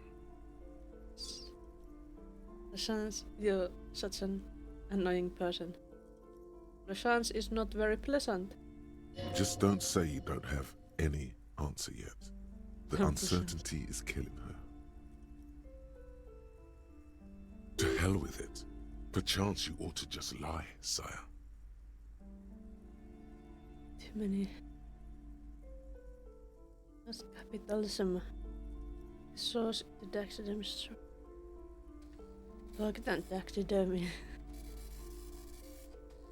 No answer yet. There's another entity.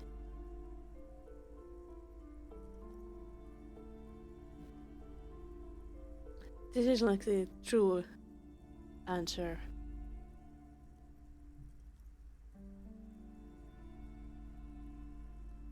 Yeah, it was nice seeing you again. No chills. Have a good one.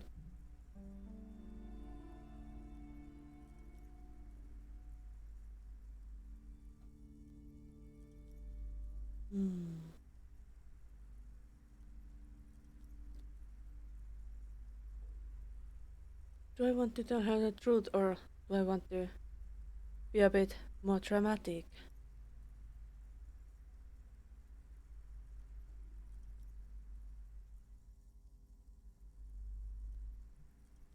Or maybe this is logical.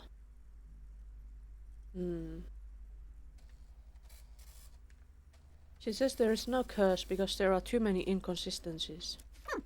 Too many inconsistencies. What kind of talk is that? The woman scoffs at you with an audible snort. Good luck persuading her. Some people can rationalize anything.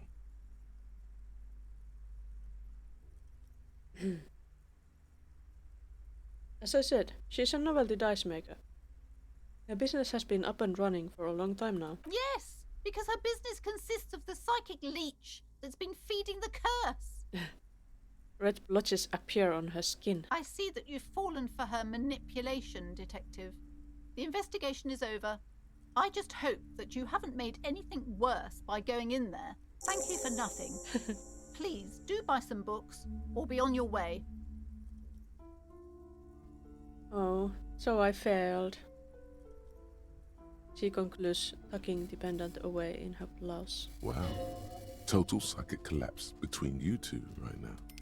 Indeed. There was never any other way this could have gone. She's just too far gone into her own mind. Yeah, that's my experience normally when dealing with people like that. I am sorry we had to disappoint you, ma'am. Can we go now? Yeah, farewell for now, book peddler. How is she? Hi, Ace Detective. Are you here for more books? Okay, bye, see you around, Annette. I guess there was nothing. Wait, there is something here. What's that? Gift books and molten candy. Did we check this before?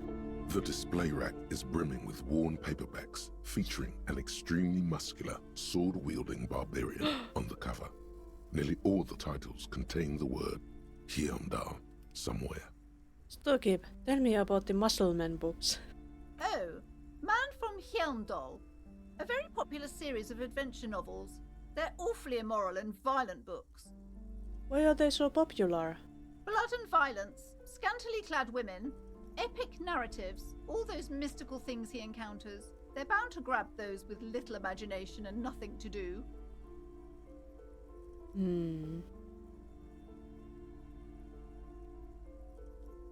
Sounds good. Which one should I start with? What does it matter? They're all the same. However, the customer is always right, they say. She's not very good at customer service. She rolls her eyes and fiddles with her. If you're a novice of the series, I'd recommend Hyundalaman, the man from Hyundal. It's supposed to be a good introduction to the series. Let's look through the display of books. Rows and rows of Hyundalamen blur your vision. You make out some titles. Man from Hyundal and the Mammoth Riders. Man from Hyundal, Return to Hyundal. And the solipsistic Man from Hyundal and the Hyundal Man. Good God. How many are there? Maybe 100. Man from Hyundal and the sages at the end of the world. Man from Hyundal and the false god. Man from Hyundal and the scorched earth. Man from Hyundal, the Hyundal colonies. Man from Hyundal and the swamp beast. Man from Hyundal and the snow crabs. Is that all? Not even close. Man from Hyundal in hell. Man from Hyundal and the forest of slaves. Man from Hyundal under the lake. Man from Hyundal, Hyundal burning. There's even the Trial of Death, a pastoral combat game book set in the world of Hyundalaman, and so much more. Whoa. Even a combat game book. Let's do this. Do any of the books call out to me? A twinge at the back of your head makes you flinch. Your eye starts twitching. Ah, what is this? Your hand reaches toward a book with glossy cover art of the very muscular man from Hyundal in chains, kneeling in front of a staircase leading to a throne. A woman sits on the throne, leering at the man. What is this? She's laughing at him, belittling him. Between the throne and the Hyundala man lies a bonfire, casting shadows on the wall. The shadow of the woman's headdress looks like a pair of devil horns. The title reads, Man from Hjelmdal and the Devil Woman. The Devil Woman. BDSM book. Yeah. Sounds like that.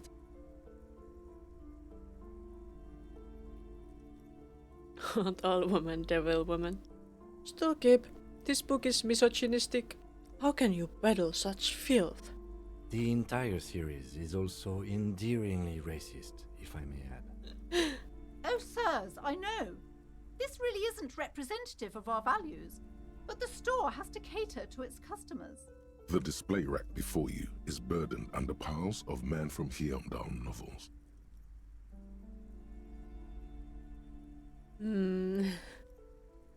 This is so tempting. Buying a book. I like books. But maybe not. Maybe it's not a good idea. We have 3 points. Let's level up.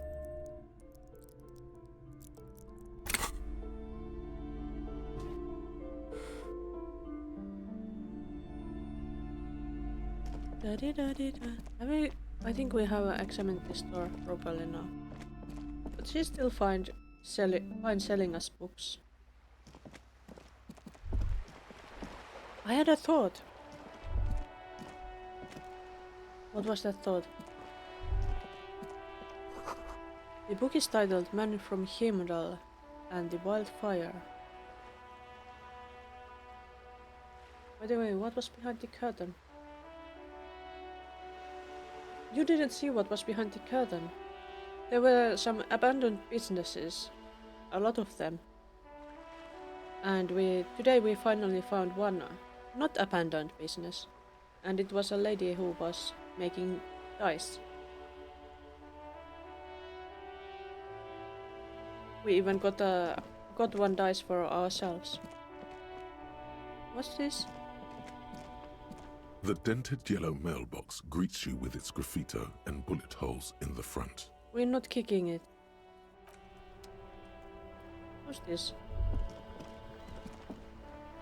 I work hard, I play hard, nobody works harder. There. Working class drunk. You know what this means, right? Case solved. Cracked it. All in a good day's work. Wait, what did I crack exactly? What do you mean, what did I crack? Look at how working class that drunk is.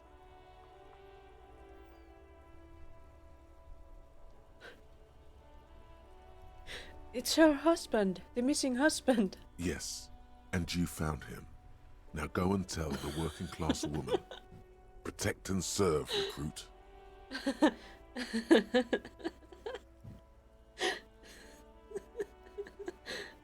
Why would I think that this is this is her husband? She didn't describe him to us. Didn't she repeatedly tell you her husband isn't missing her? Thank you, Logic. Thank you. But he is missing. You heard her. The worry in her voice. This doesn't add up. I'm only making a fool of myself. Do marriages make any sense? Does honor? You're not a filthy philosopher. You're an officer of law. It's time to ace this case and not brood over your reputation. We can deal with the perception management later. This is... should I take that or not? I don't want to make a fool of myself. That woman didn't want... Probably wouldn't be happy if we pointed that this drunkard could be her husband, because he might not be her husband. But we gave her a hug and I think that was good. This is nonsense. Not honorable, recruit. Not honorable at all. Sorry, authority, but I don't think that's the one.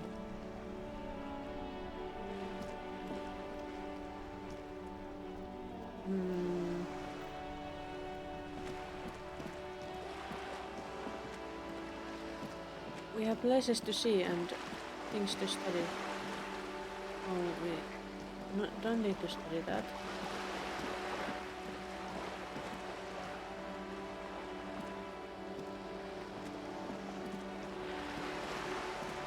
What's this? It's a bird.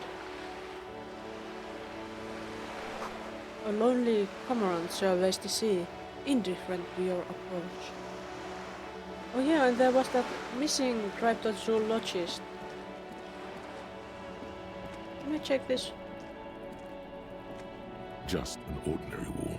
Nothing to see here. It's a pretty good chance, isn't it? Why am I looking at this wall? Yeah. Why? It's a wall. An ordinary wall. Why must we stop to look at this wall every time we pass by? We have business to attend to. But Lieutenant, there is something interesting about that wall. Oh, it's time to stretch.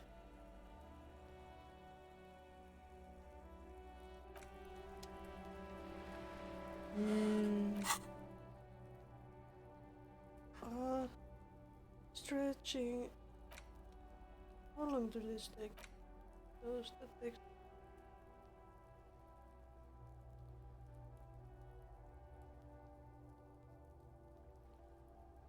That's not a good idea. But stretching is a good idea.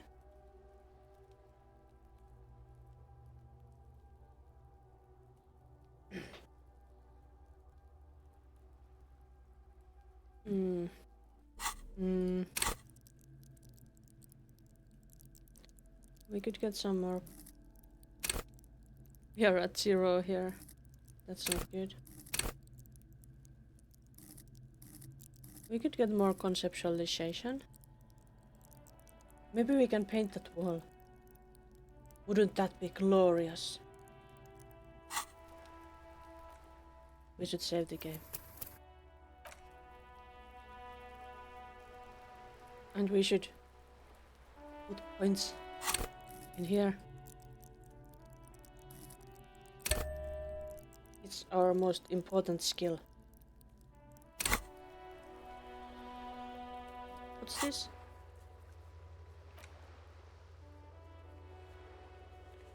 Can we try it?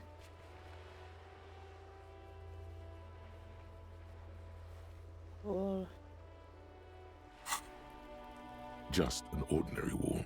Nothing to see here. Let's try it again. It's so high. Because you see it. Finally. This wall is sublime. It's sublime. Look at it. The shadows. The colors. The shadows. The colors. It is the most beautiful wall. Let's let the conceptual joy flow into your pupils and blossom in the thoughts in your brain. All the other walls on all the other houses must make a pilgrimage in adoration of this, the uncontested pinnacle of wallcraft, color peeled from the very face of God.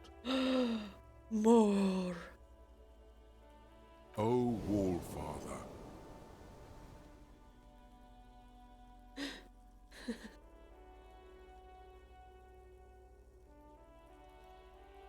Kim, I must paint this wall.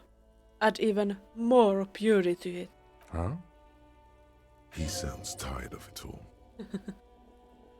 Of course he is.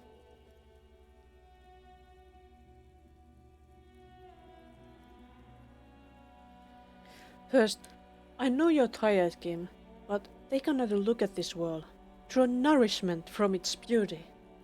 Mm-hmm. Sure. The lieutenant looks up at the wall reluctantly, then back at you. I'm sure I'll find the materials, then we can come back to this magnificent wall. I suppose we have to pass by it again at some point anyway. He says in a tone of resignation. We got the most important quest. We have to do this. You have seen an exceptionally beautiful wall in Martinez, near the pier, and have decided to add to its beauty artistically.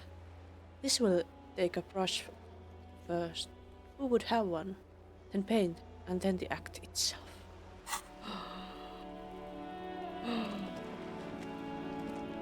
Really need that. Wait, what's this? Why didn't we come here before? Oh, look at that. Hello there. Are you trying to sneak up on me? come to slit my throat in my sleep? Not at all. I'm even holding a flashlight, not sneaking at all. Logic error. She is not sleeping right now. Another logic error. Pig's come to take me out, trying to snuff me out. Are you sleeping right now? Don't get fucking clever with me, pig. You think you're so clever. Trying to sneak up on me again, trying to snuff me out. Get away, pig.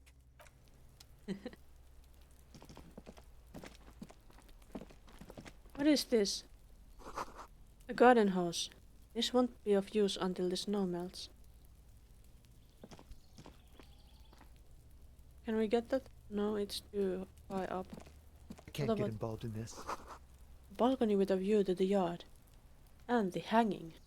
Oh no, we'll have to go ask questions there. Chairs and tables eaten by rain and rot. What's this? Orange bum hat.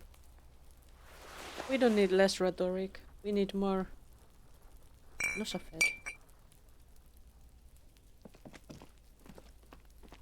What's this? These barrels are half full of rainwater. Just a closed door, but you look at it suspiciously. That smoker up there could be a witness. Talk to him. Yeah, I figured that too. Wait, what do we have? Clothes. Oh yeah, we got this. An orange beanie with a couple of big ass holes on the side. Looks like it might have been used as a mask during an armed robbery. How very charming. What are we wearing now?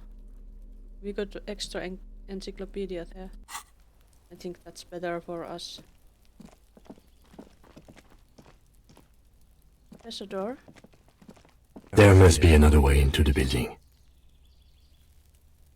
Why was that so loud? Was it loud for you too?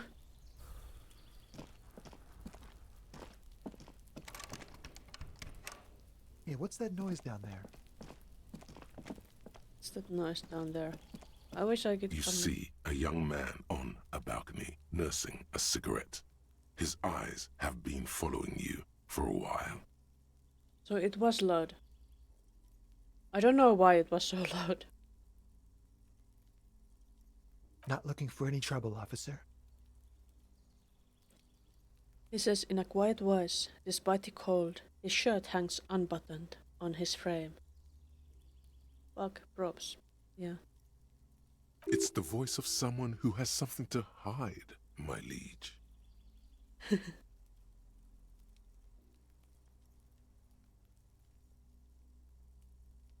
You hiding something? Speak up. This is the police. There's no trouble. I'm just speaking in a lowered voice. He says Sotowoke. I don't want to be seen talking to the gendarmerie if that's okay. I just want to finish my cigarette. Don't let him go. This could be your witness. The balcony has a great view of the whole thing. Actually, the gendarmerie really needs to talk to you. Is it really that important? He asks you, adjusting his shirt. It is. All right, but make it quick. Once I finish this cigarette, I have to run.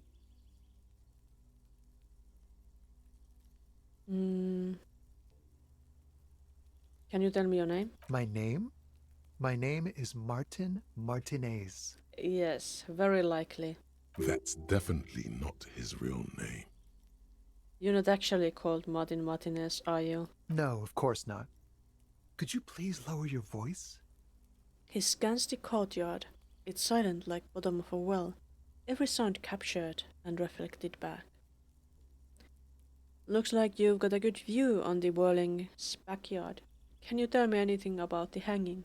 I can tell that you finally got him down. Thank you.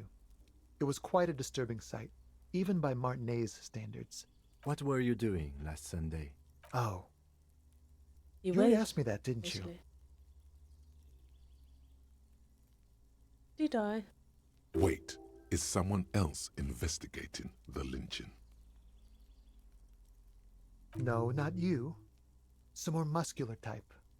Some more muscular type. Huh. And when did you speak to this more muscular gentleman? The lieutenant takes out his little blue notebook and writes something down. Last week? I don't know. Look. He looks around the courtyard again. Snow blankets the old patio chairs and dead houseplants, and all the neighboring windows are black. A downy blanket of white to cover up the miserable poverty of the scene. You didn't answer the question. What were you doing last Sunday? I had a friend over. What kind of friend? He was my Sunday friend. What's your friend's real name? Did he see something? He doesn't reply, gesturing no with his cigarette. Under the grey sky, snow continues to pile on the neighboring windowsills. Alright, we'll talk later. No. We won't. He takes one last drag of his cigarette before stubbing it out on the snowy balcony with a dying hiss. Now, if you'll excuse me, I really need to get going. Let's try to convince him to stay. This isn't the place or time for questions. Who knows who might be watching from the distance, hidden behind the curtains? Hey, listen. I'm just trying to make things okay again. Can we meet again somewhere else? For a moment, the man on the balcony seems almost vulnerable. Something moves in the depths of his feline eyes. Compassion and a hint of understanding. There's snow gathering on his hair and on his shoulders. A speckle of white against the purple that hangs loose on his slender frame. I am sorry, but I really don't have the information you're looking for. His voice is soft and deliberate. With a flick of his wrist, he sends the cigarette butt sailing over the rail. But, hold on, what's that? For a split second, his hand lingers, as though gesturing towards a stone placed right next to the front door. It's a sign. Good luck with the investigation. He walks away. There he goes, walking away.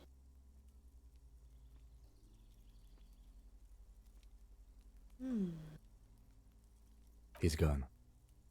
The lieutenant puts away his notebook and turns to you. We should run after him, see where he went. No point in running. Tenements like these often have multiple exits. If he doesn't want to talk to us, then he'll know how to hide himself. So we just give up? He could be a witness. Him or his Sunday friend. Either way, we need to look into that muscular type who's asking about our case. Yes. He did leave us a sign. Did you see that? He wanted to draw our attention to that stone right over there. The lieutenant nods toward a small rock on a soggy patch of grass. If we find a way inside the building, we can ask around for his apartment. Great, let's do that. That's the rock. A stone like any other, lying in a whirl of sleet and mud. Maybe there's something under it. Let's turn it over. There's a key beneath it, rusty from the dirt. This must be for the front door. Pity he doesn't have the apartment number on it. This building has many apartments and the man can be in any of them. How are we going to find the right one? We'll just have to go in and see. Let's put the stone back. Well, we have a key there. Save. And smoker on the balcony.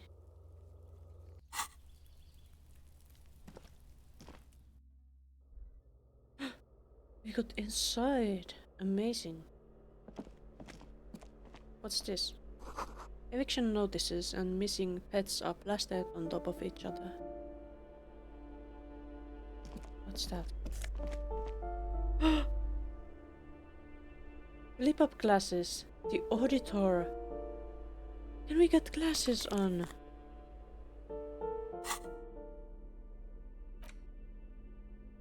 Filthy boho, probably a narcomaniac.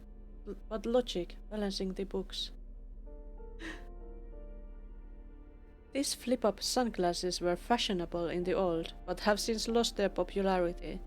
The thin gold alloy wire frames are a reminder of drug adult bohemian artists.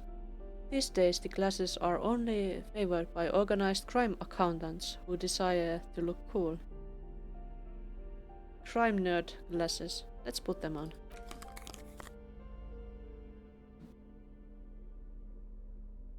Can't we see his face? He should be wearing glasses. It's because of that hat. Damned hat.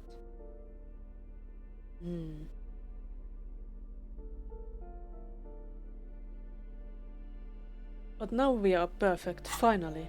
We finally have glasses. The box is filled with cleaning chemicals, smells of laundry detergent. It's the balcony door. There's art on the wall. An old shoe rack. Boots, sneakers and old slippers. These shoes come in 3 different sizes. So there's probably a family or something living there. Apartment 12. A loud rumbling snore comes from within. What about this?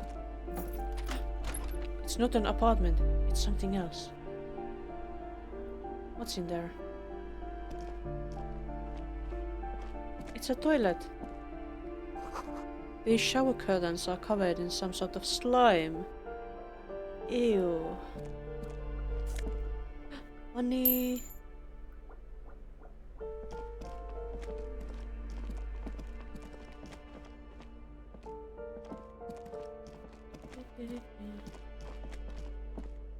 What's this?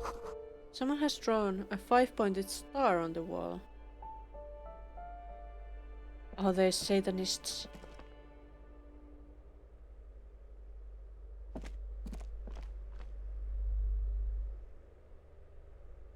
We could do something to this door. This door has been closed with a padlock. A chalk-drawn number on the board says number 11. Let's leave.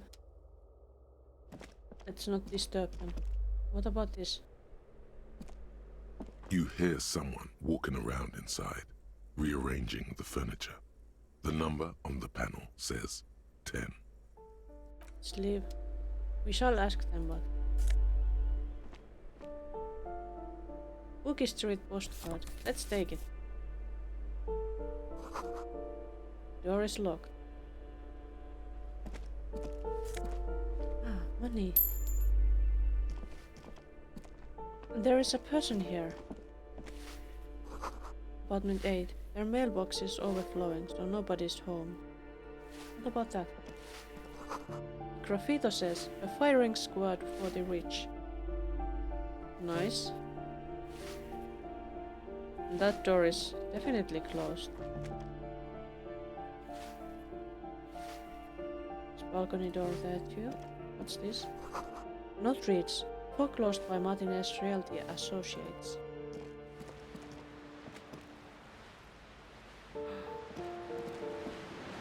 Exciting new area. The sea below looks cold and winter grey.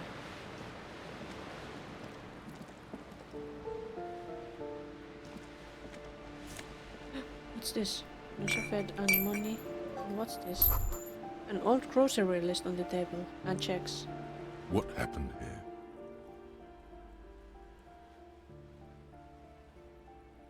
You can't foreclose on an apartment with a hole in the wall. It will still be accessible through the apartment next to it. That one didn't have a door. Sadly, nothing of great value remains here. Except the stuff in the fridge. Indeed. Is there something in this fridge? Or did we already get it? Maybe we already got it. Whatever it was.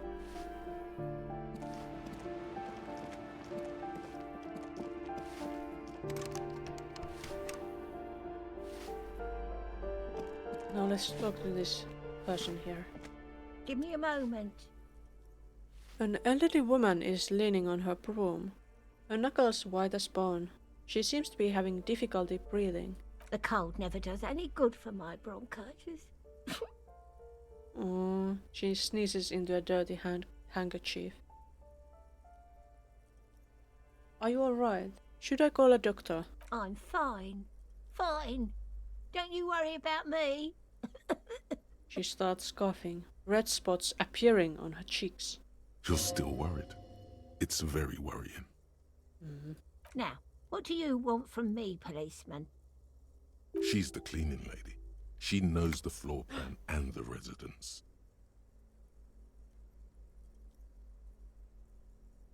Who are you? I'm no one. Just an old woman who cleans these hallways. Do you live here? If you can call it living. I have a little room upstairs right next to the coal room. It's barely bigger than a closet. But I don't complain, no. I have my bed and my aching bones to keep me company. And that's all I need from this world. She hasn't spoken to anyone for a while. Even her sentences feel rusty. Maybe we should talk to her more. Out of kindness. I have a few questions about those apartments. Ask away, policeman. Do you know who lived in the foreclosed apartment? The hell am I supposed to know? Another nut job, I assume. Why is there a hole in the wall in the abandoned apartment? Some lunatic lost his mind. All kinds of morons pass through these halls. With how small these rooms are, wouldn't you want to break the wall down? Is one of the residents on a vacation? Their mailbox is overflowing. People come and go. I don't keep an eye on everyone. They probably just moved or died, hopefully somewhere else. Nobody has been... Well, she's not complaining about the smell, but on the other hand, when people get older, and if they got something like memory diseases, issues, whatever, the sense of smell is one of the first ones to go.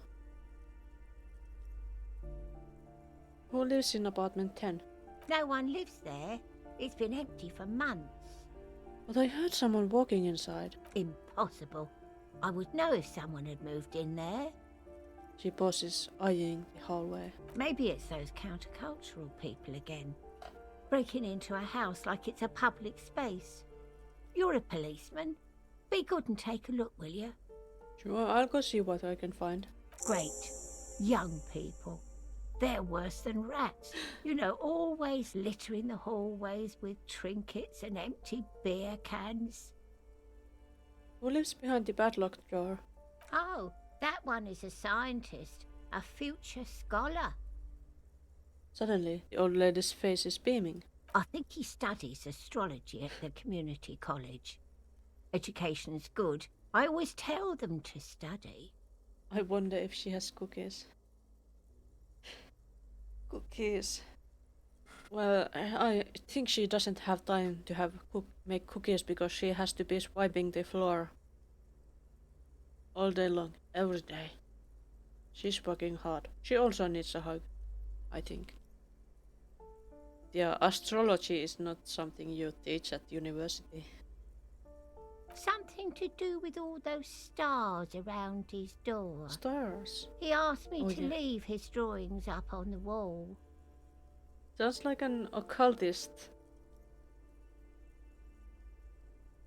No cookies. Are you sure you don't mean astronomy? That's what I said. Astrology. The lieutenant shakes his head as though to say, let it go. Come on, people. Try to keep up any standards here.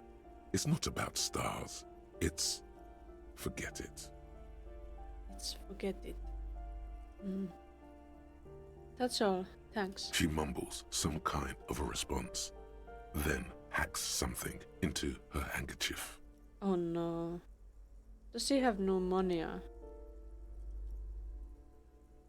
I'm looking for a young male in his mid-20s. Dark hair, skinny build, a smoker on the balcony. Yes, yes. I know who you mean. The scrawny boy who's always smoking Good. like the devil, right? She looks at the other end of the hallway. What's he in trouble for? No trouble.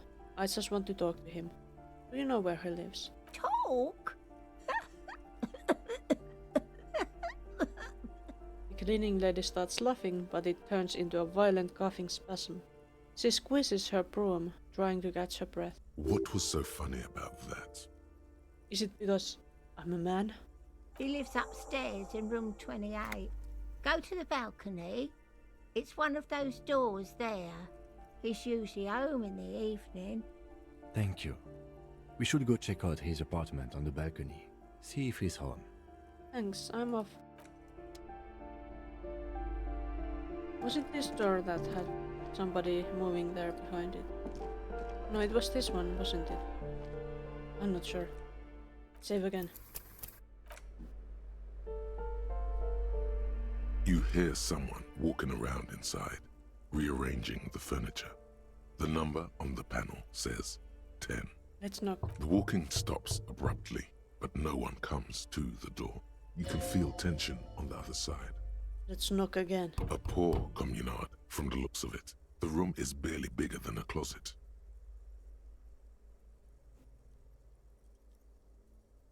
What? What did he say? It's not what he said. It's not. This time the steps come closer. Who is this? Demands a female voice, very and dense. This is the police. Open up. Do I have to open the door? You hear the clacking of heels again, as the other side walks right up to the door. Her tone is now getting defensive. A defensive edge. Do you have a warrant? I'm not obligated to open the door if you don't have a warrant. Let's go. We don't have a reason to get inside that apartment. It's generally easier to do things if you have literally any reason. This apartment is supposed to be empty. Did you break in there? Excuse me? Of course not. There's no sweet talking your way in there. Be official. You have plenty of reason to enter.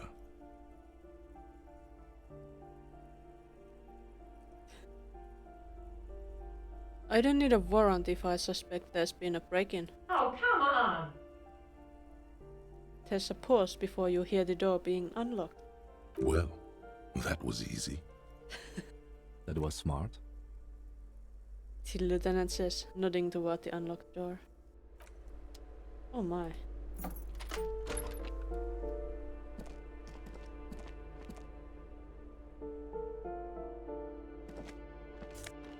Shoes! The indirect models of taxation. What's that? Looks like a fine mattress. Satisfied? My name is Marielle Charpentier, and I'm an agent with Martinez Realty Associates.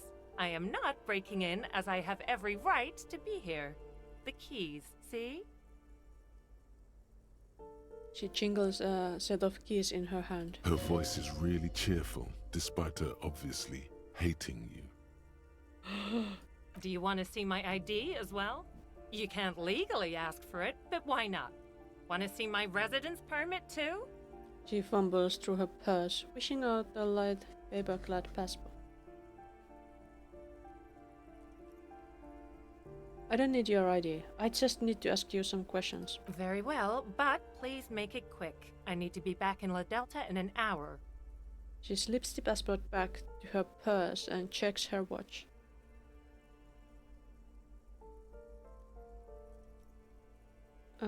What are you doing here?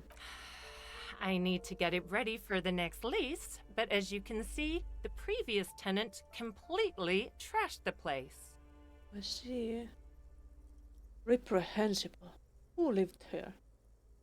It was some kind of a moribund old man who used to be a business owner.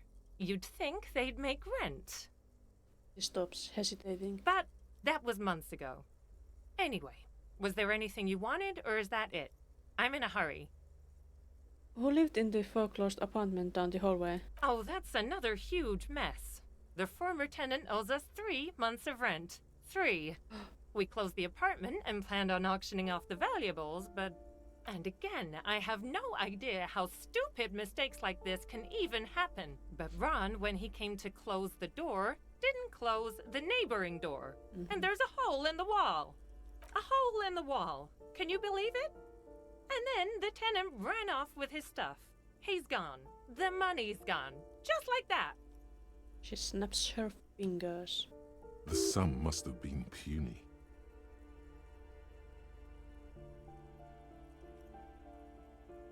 It couldn't have been that much money.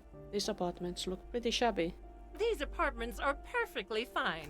They have gorgeous architecture, a million real view of the bay, good ventilation, neighbors, life, spark, and they are affordable. Well, she's a real estate agent. I'll tell you, Martinez has a future. In a few years, it's going to blossom with artists and creatives and those radio computer wizards. Is it? The radio computer wizards are invested with magical economic powers. My money has also disappeared, I think. Well, it does not disappear from my hands. No, I don't let it. So wait, what happened with the wall? Don't ask me what happened with the wall. I have no idea how we're going to find the time or resources to fix it. Both apartments are now unrentable. Both. She's still shaking her head, manicured hands now crossed over the chest. That's all, thank you. Of course. She replies with a smile, but her eyes remain glazed over. She's been waiting for you to leave. Let's be nice and leave, then. Wait, what's this? This door has been closed with a padlock. A chalk-drawn number on the board says number 11. This is the so-called scientist's apartment. Let's examine the padlock. It's a solid lump of metal, but the shackle is deeply corroded. A solid pair of chain cutters would make short work of it. Let's knock. No reply. Should we go in?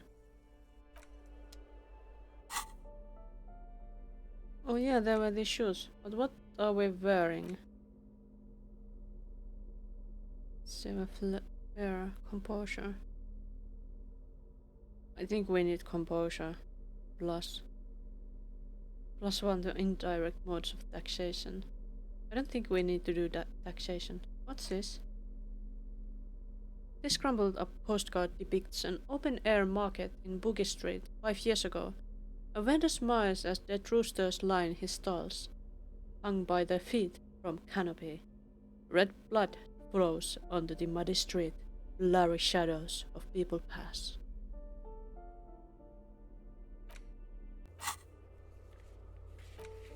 Should report back to the cleaning lady about that, but... Oh, I was just looking for the chain cutters, weren't I? Let's have a quick save. Just in case we mess up too badly. This door has been closed with a padlock. Let's the try. chalk-drawn number on the board says number 11. Let's try to use the chain cutters. What are you doing? You're trying to cut the body of the lock with the chain cutters, and it's really not working. Why did I do that? Why didn't I try to cut the chain? I believe it's the shackle you mean to cut, Detective. The lieutenant points to the corroded loop with a gloved finger. He's just trying to help. Don't take it bad. Relax. Don't you think that's what I'm trying to do? Perhaps you should give it another go. Kim pointed out the shackle. We can try again. The shackle snaps like a twig, and the lock falls to the floor with a little thud. It should be possible to enter now. Let's enter. After you, Detective.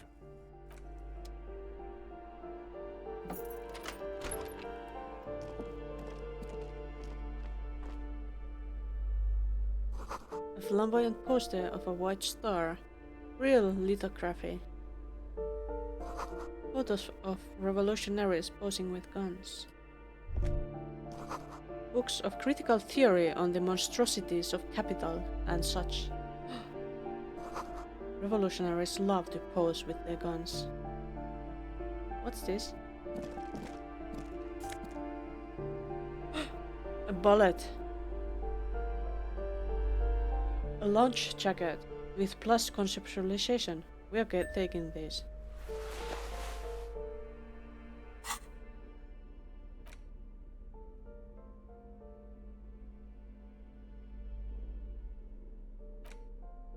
What kind of jacket did we have?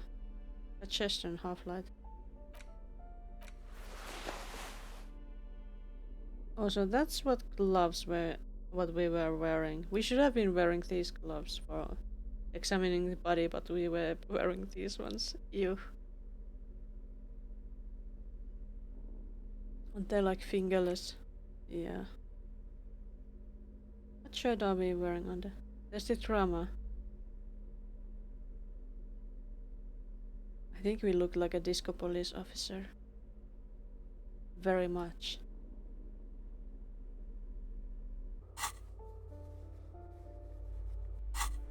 But we did crimes here. A plaster cast bust depicts a middle-aged man with impressive sideburns. The name on the plinth reads Kraz Mazov. Honestly, he does kind of look like you after all. Look like me.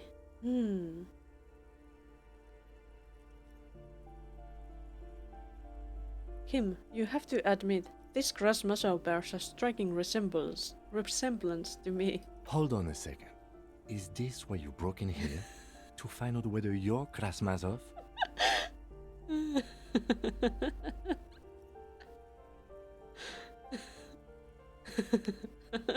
No, it's purely coincidental. Sure it is. Just humor me for a moment. Don't you see the resemblance? Well, you both do seem to share an affinity for sideburns, but it seems like old Kraz here didn't drink nearly as much as you.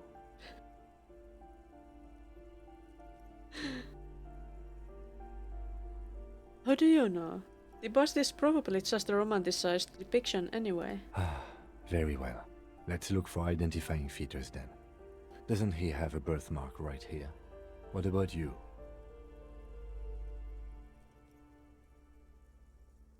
I can't tell. I can't see my face. Alright, but here's the big thing. Kraz Mazov looks Samaran, and you don't.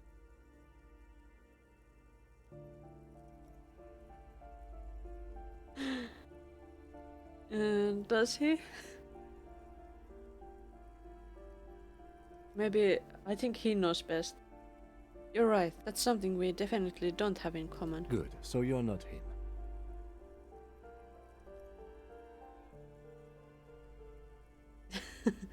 I might not. You're right, I'm really not. It's decided. You are not the most famous philosopher of the modern period.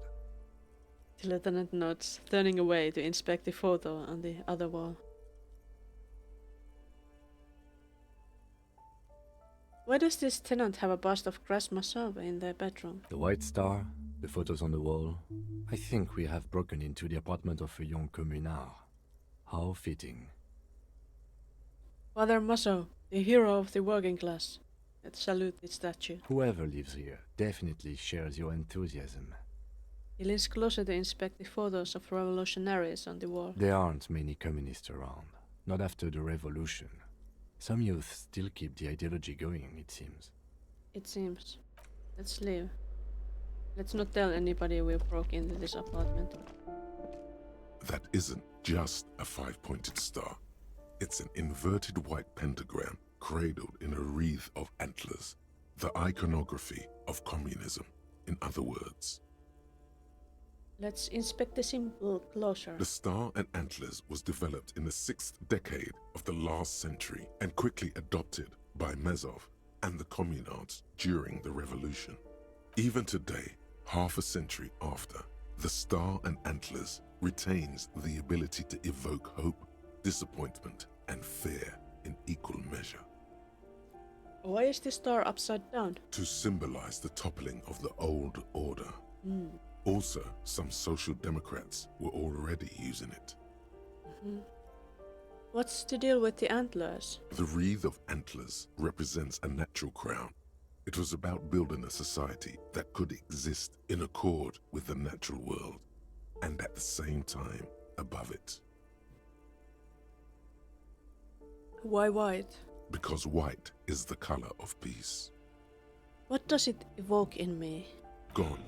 Gone is the glory of hope. Oh no. Only the scribblings of impoverished students remain in dirty hallways.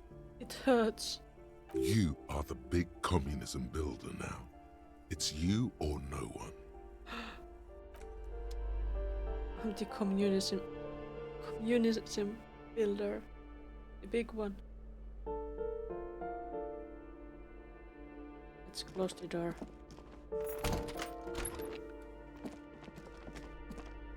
And let's report to the lady. Give me a moment. I didn't find any counterculture people in apartment 10. It was just a real estate agent setting up the room for new tenants. I see. I hope some good people are finally going to move in. This place needs them.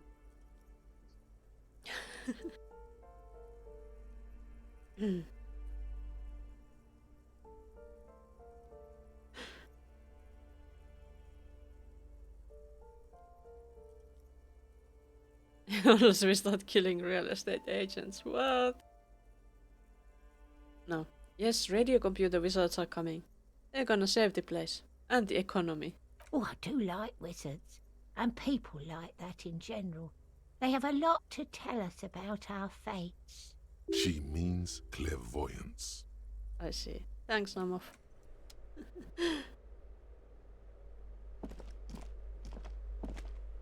There was one balcony access. There's also this exit here. Where did we come from? Not from here, for sure. Let's run in the hallways. Did we knock here somewhere? No. Can't.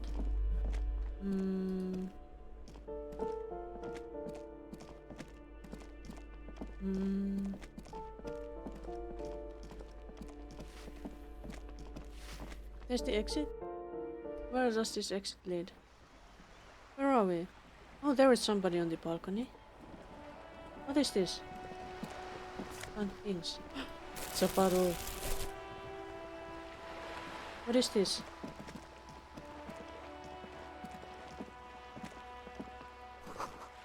Where doesn't this lane? You better keep walking.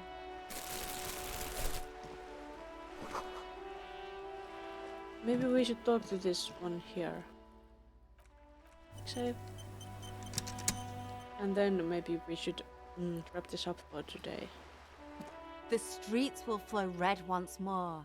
A great torrent rushing down Rue de Esperance. You wait and see. The girl stares at the sailboat by the pier. She looks cute. The streets will not flow red with anything. Who are you? I'm Cindy the fucking Skull. What else do you want to know? Date of birth, blood type, the last time I was tested for Hep C. Cindy the fucking Skull.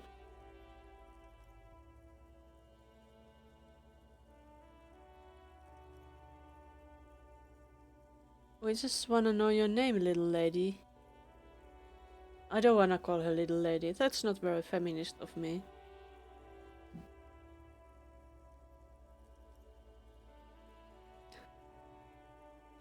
A mighty law.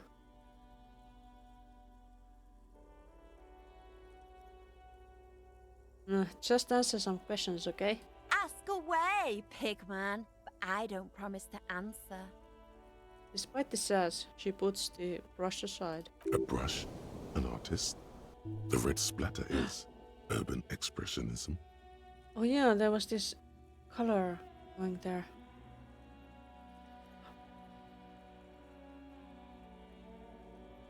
Cindy, I need some paint. And your brush too. What for?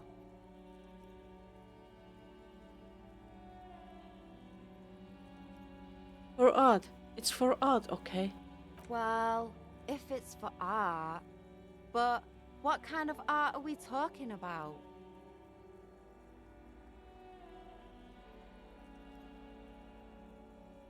Grand art. Art deluxe. The artsiest, the most groundbreaking, the... Let me stop you right there, Piggy. You have no idea, do you? No idea. No brush? Fuck off. No. To crush a man's dreams like that, I hope you're happy. There, Piggy. I guess art just isn't really you. 'Cause you suck in life and in everything.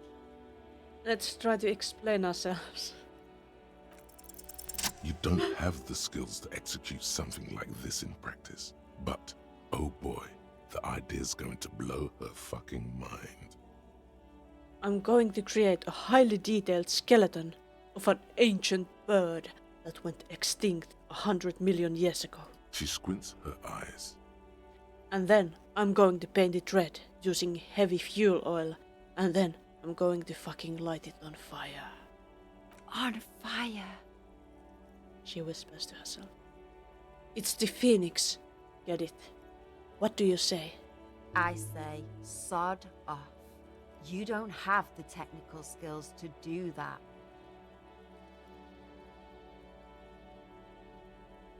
But I thought you liked my idea. I like your idea. Should have thought of it myself. I don't need this kind of competition in my neighborhood.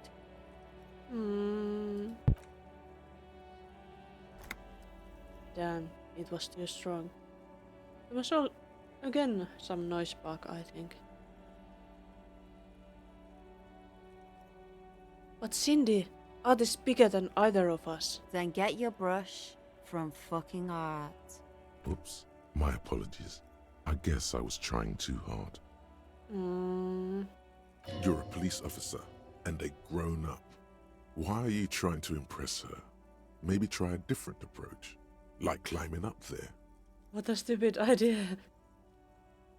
You're too good of an artist. Yes.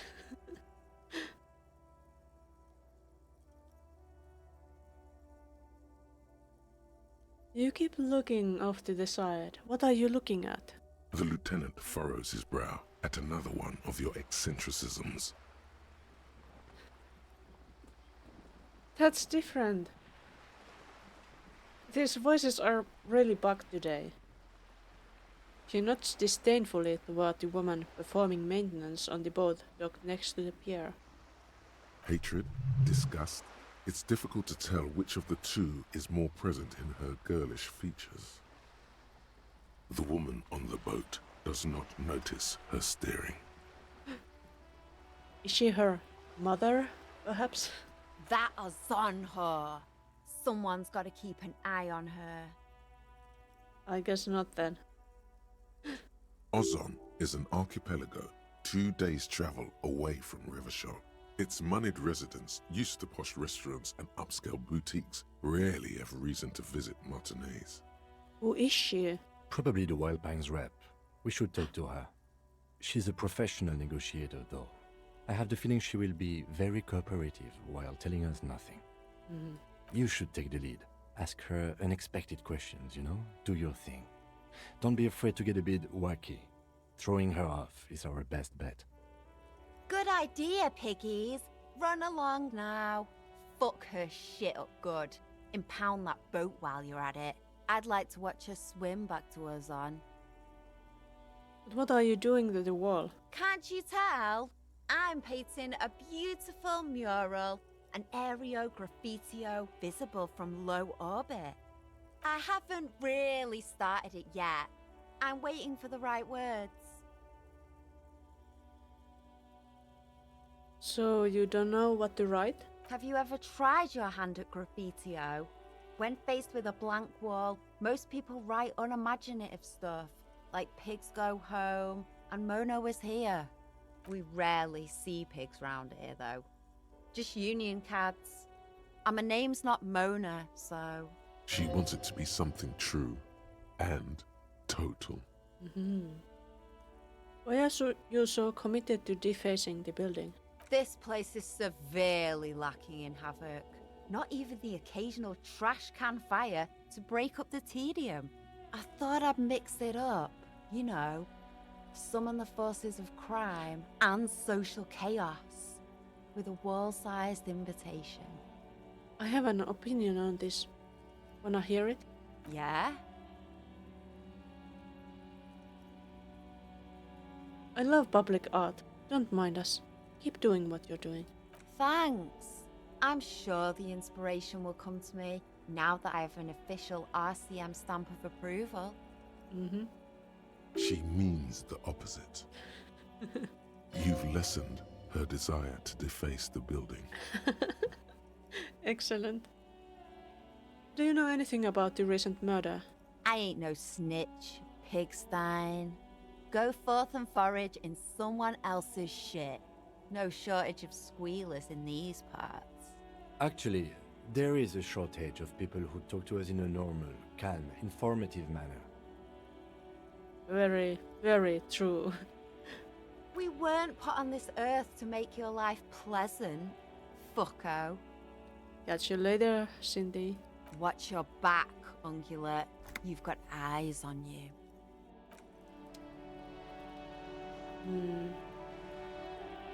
And I need that paint. But I think I really should wrap this up here today.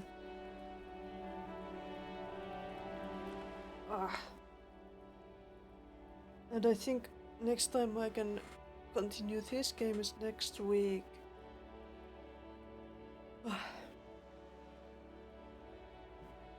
Tomorrow I have my Therapy Thursday stream that I couldn't hold last week because I was in throes of pain. Yep, but at least you caught the end. And you're here. I'm glad. Are there any it's again the time we could do a raid, maybe. If there's somebody we want to raid, but it's too tired. Let's not do it this time. But thank you for joining me today, and we'll see what happens next time I play this game. And see you otherwise too.